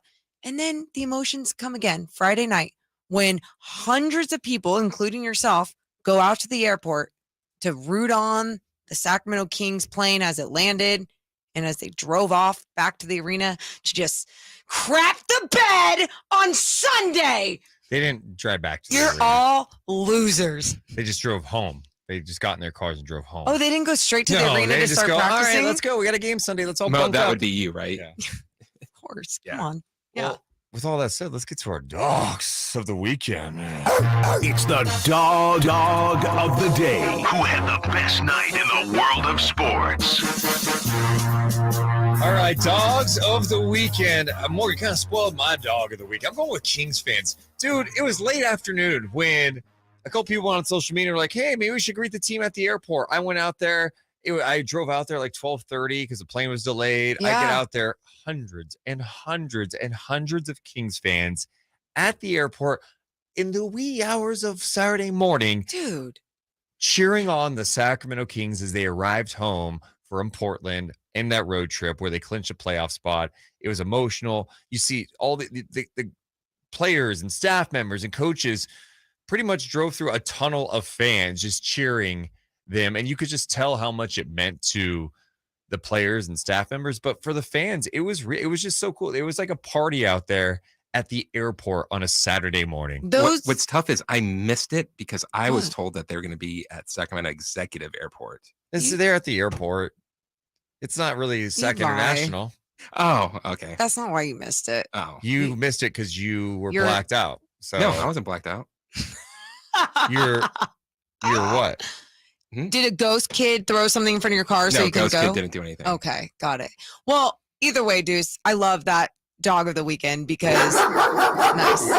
Because it's true. Like that doesn't happen in every city. And the fact that it was so last minute that whether it was like Kevin Fippen or Jill Adge or whoever it was that was pushing it out there on King's Twitter to get it going, the amount of people that were like, yeah, I want to be a part of that. And then the images, the videos that we saw, absolutely incredible. Like it gave me chills. I had FOMO that I wasn't out there, but at the same time, I just love this city and this fan base so much. Who's your dog of the weekend? My dog. We already talked about her, but Angel Reese. I'm just, and they're showing her up there on the stage right now. I love what she brings to women's basketball. Obviously, Caitlin Clark, cheers to her too in such a fantastic season. But I think Angel Reese, and you look at her history in basketball and just I think it was Maryland she was with, and she like fractured her foot or whatever. They cut her. And for her to just like bounce around, find a home with LSU, dominate there, become a champion there, and then have this swagger that you just don't see in women's sports all the time. And there's some people who want to take it one way, and then there's other people who are stopping that right before it even gets started to make sure it's taken the right way. And I love the way that we are celebrating women's sports today. Dog. You know what else makes her a dog? What? She was on NBA Today with Malika Andrews and the crew. Yeah.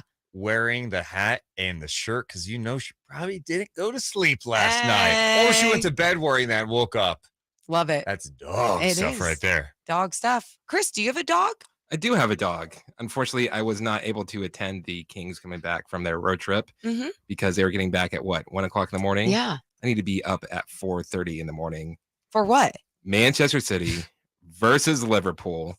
Everyone's saying, "Oh, Erling Haaland isn't even playing for Manchester City, so I think Liverpool's just going to take it to them." Yeah. They scored early, not even a problem because my guy, Jack Grealish, took out their star player, Trent Alexander-Arnold. Know what? You're a little dog, tiny dog, because Grealish was dragging you all over the pitch. 1 goal, 1 assist. He is my dog of the week. Do you think anyone listening right now understood what you were saying with that, though? I did.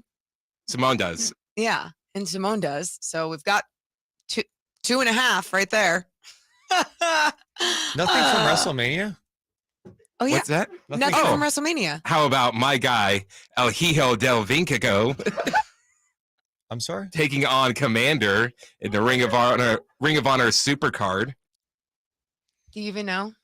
No one was paying attention to Ring of Honor this weekend, unfortunately. Sorry. Oh, do yourself a favor. Can I tell you what I finally watched? MacGruber. No. Kenny Omega and Will Ospreay. No. Hijo del Vikingo. Yes. Vikingo. Vikingo. So now you know who he is. Dude. Yeah. Of course, because I'm a cash and I admit I talk about being it's just like No, but he's the one that said like, oh, nobody knows who that is. Then he brings him up against Kenny Omega. Oh, okay. Well, yeah. So Vikingo and the Kenny Omega match from a few weeks ago. Legit. I finally watched it because wrestling fans were talking about it like, oh, it's so legit. Deuce was like, you have to watch it. So I was like, fine. And I love Kenny Omega. I've been spread thin, right? That was one of the most powerful, magical wrestling matches I have ever experienced in my entire life. I never knew that a performance could make me feel the way that did. My dog of the weekend a few weeks ago. He's legit too. He does things I've never seen happen before. Ever. In the way that he lands on his neck, he creates this like square with his forearms when he does land on his head and neck to embrace his fall. It's just incredible. His athletic ability, it's not human. Not human. I thought you were gonna make the dog if you're going wrestling, like Gunther. Oh, that was legit. Sheamus and McIntyre. How about Finn Balor, the Demon, having to get stapled up in the ring and go on for another 10 minutes? So disgusting. Seriously stapled up? It's so gross. You shouldn't continue anything after getting stapled. I'm being serious. Why are you looking at me like that? It's WrestleMania. Of course, if you're a dog, you do it. One time I had to get staples in my head.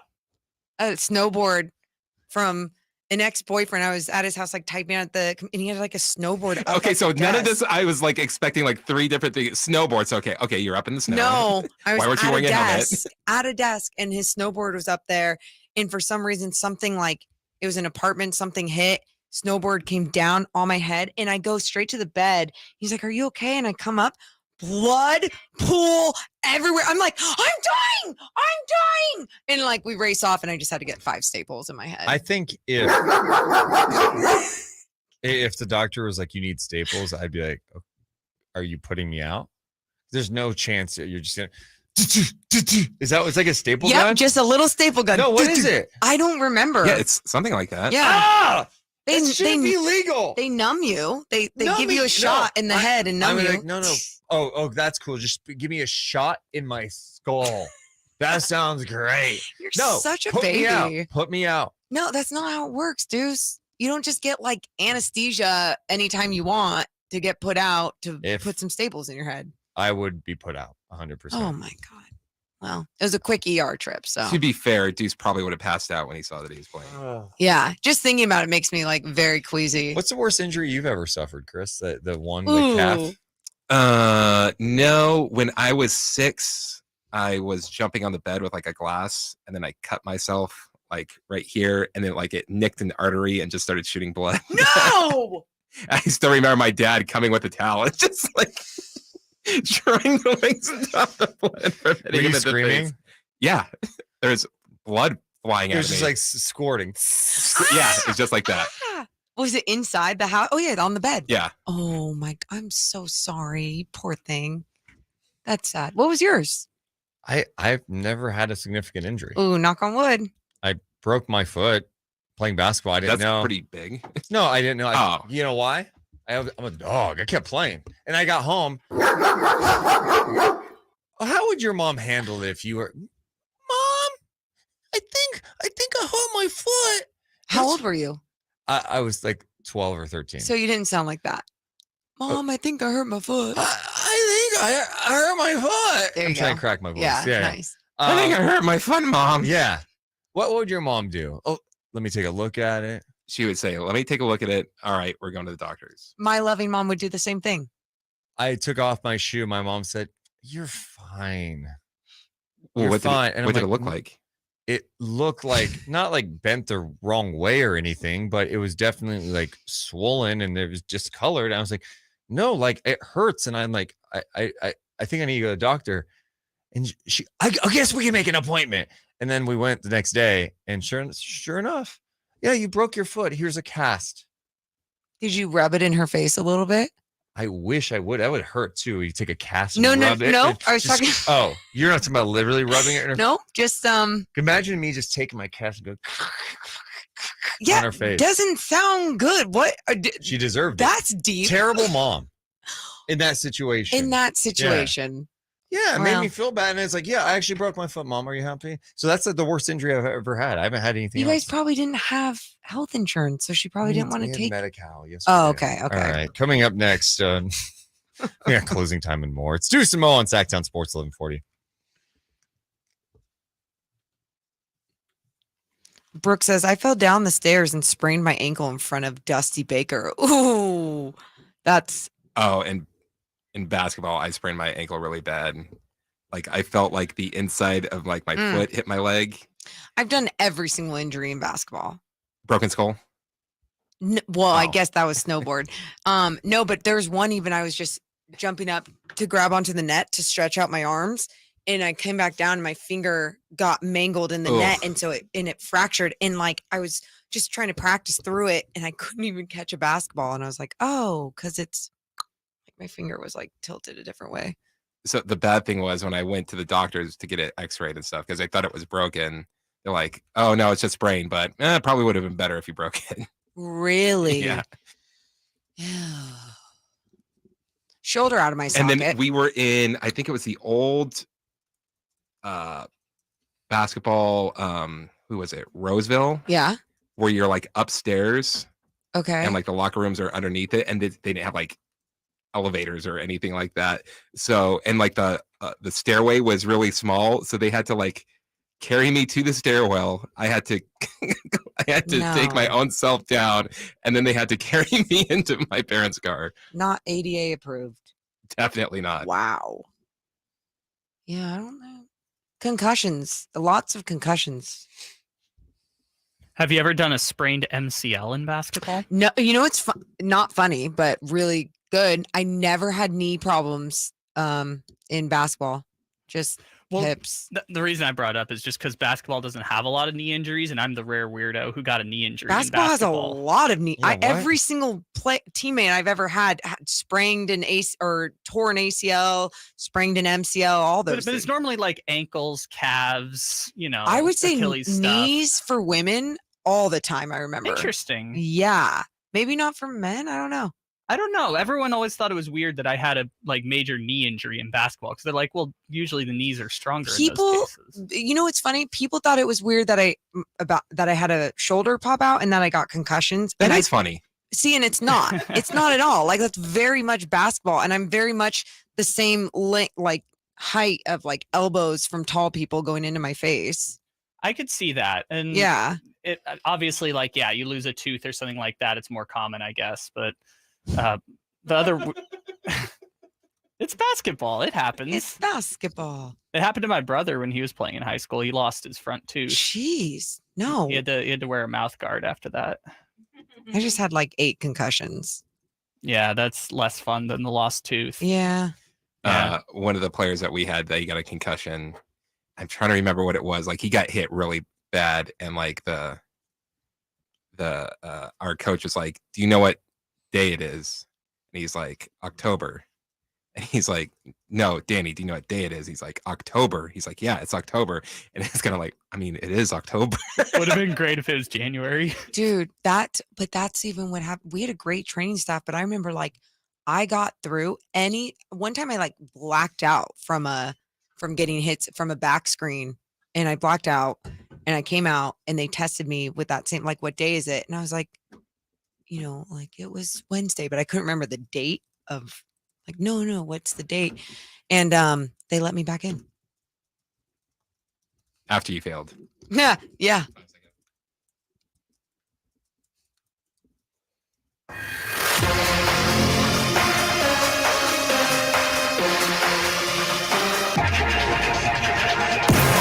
It's Deuce and Mo. Deuce and Mo on Sac Town Sports. What will you be watching tonight with no NBA games? Will you be watching the national championship? UConn, San Diego State. Or Monday Night Raw. No. Wow. The Raw after Mania? I wasn't even into WrestleMania. Hey, it's so fun, guys. It's the show where you boo the guys that you're supposed to cheer and you cheer the guys that you're supposed to boo. Isn't this fantastic? Who is that? Just my fun WWE guy. I like it. That was really good. Fun WWE guy's great. Yeah. Oh, that was my Fresh Hour impersonation. Oh. Whoa, shots fired. There's a little feud, maybe SummerSlam. For Chris and maybe Double or Nothing. Chris and Fresh, they fight it out. That's SummerSlam, not like a double or they want an event people watch. Yeah, wow. yeah. All right, if AEW was for sale right now, are they selling for $9 billion? Oh, you're such a capitalist. You Are just they think selling that things for $9 billion? You just think that things that are worth have more money are better. Would they sell for $20 billion at this point? Such a capitalist. Wait, but would they? I don't know. They definitely would they sell for $1 billion? I don't know. No. I don't know how money works. No. Yeah, same. I'm gonna go. Yeah. Either way, that means UFC is better than WWE. Well, I will be watching.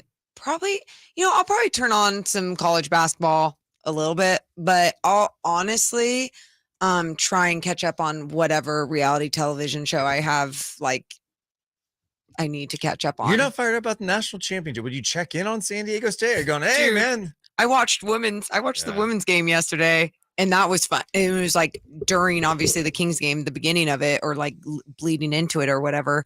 But yeah, no, I'll catch up on the men's. Do you think the NBA gets, because the NBA chooses not to play today? Yeah. Because the national championship is on. You think in future dates they decide not to play on the women's national title game? Hell yeah. I do.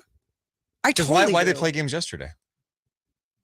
Because they're tools. There you go. That's All a right. great point, Chris. Do you think so? Possibly. I mean, because it's always been kind of a thing the NBA does, hey, out of respect, it's basketball. It's in the disrespect. Let's have college have their moment.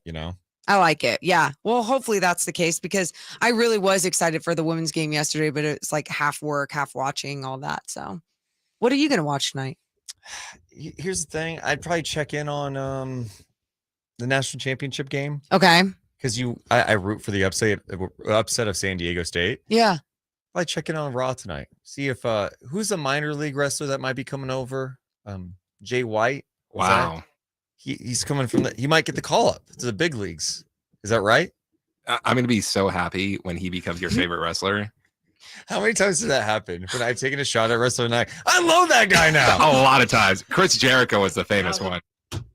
Oh, Jericho, I was done with. Dude. yeah. You have to admit, he got kind of cheesy before the list came. Yes, yeah. It was like also, and I believe it was me saying the entire time, if they let him do what he wants to do, you will love him. And then it happened. Dude. Oh, you also weren't a fan of the New Day. Yep. Were they good at first? I told you, just give them a chance.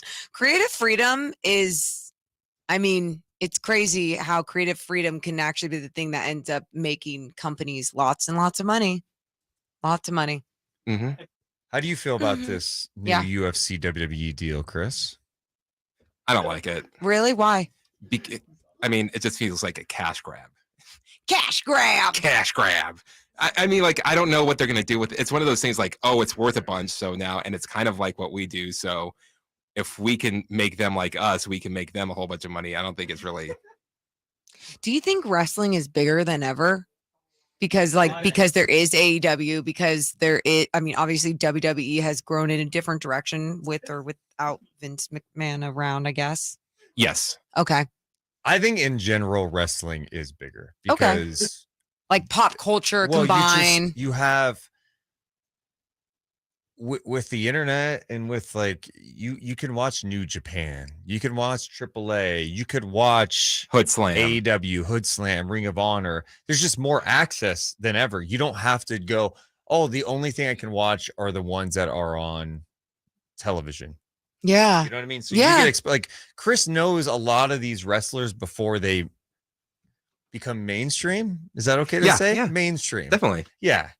Well, I just think about the way that before they come mainstream, I think about the way how they put a lot of those wrestling shows on or made reality shows out of like the Bellas and everything, and how all access. Dude, people started really connecting with different reality TV personalities. Now, I never got into those shows, but it's funny. I never got into like Basketball Wives either on VH1, I believe. Oh, sorry, Jackie Christie. No, it's just something that like I've never really like been like, oh, when is that on? When do I need to turn it on? I didn't even get into Real Housewives until 2020. So, I mean, it was just like, so maybe I should check out Basketball Wives because I love basketball so much and it intertwines. Check out All Access. I like the first episode. Okay. The AEW one? Yeah. It's about Adam Cole coming back. Baby. Oh, yeah. I'm sure they didn't just hold him out just for that. Probably. You buy that conspiracy? Oh, yeah.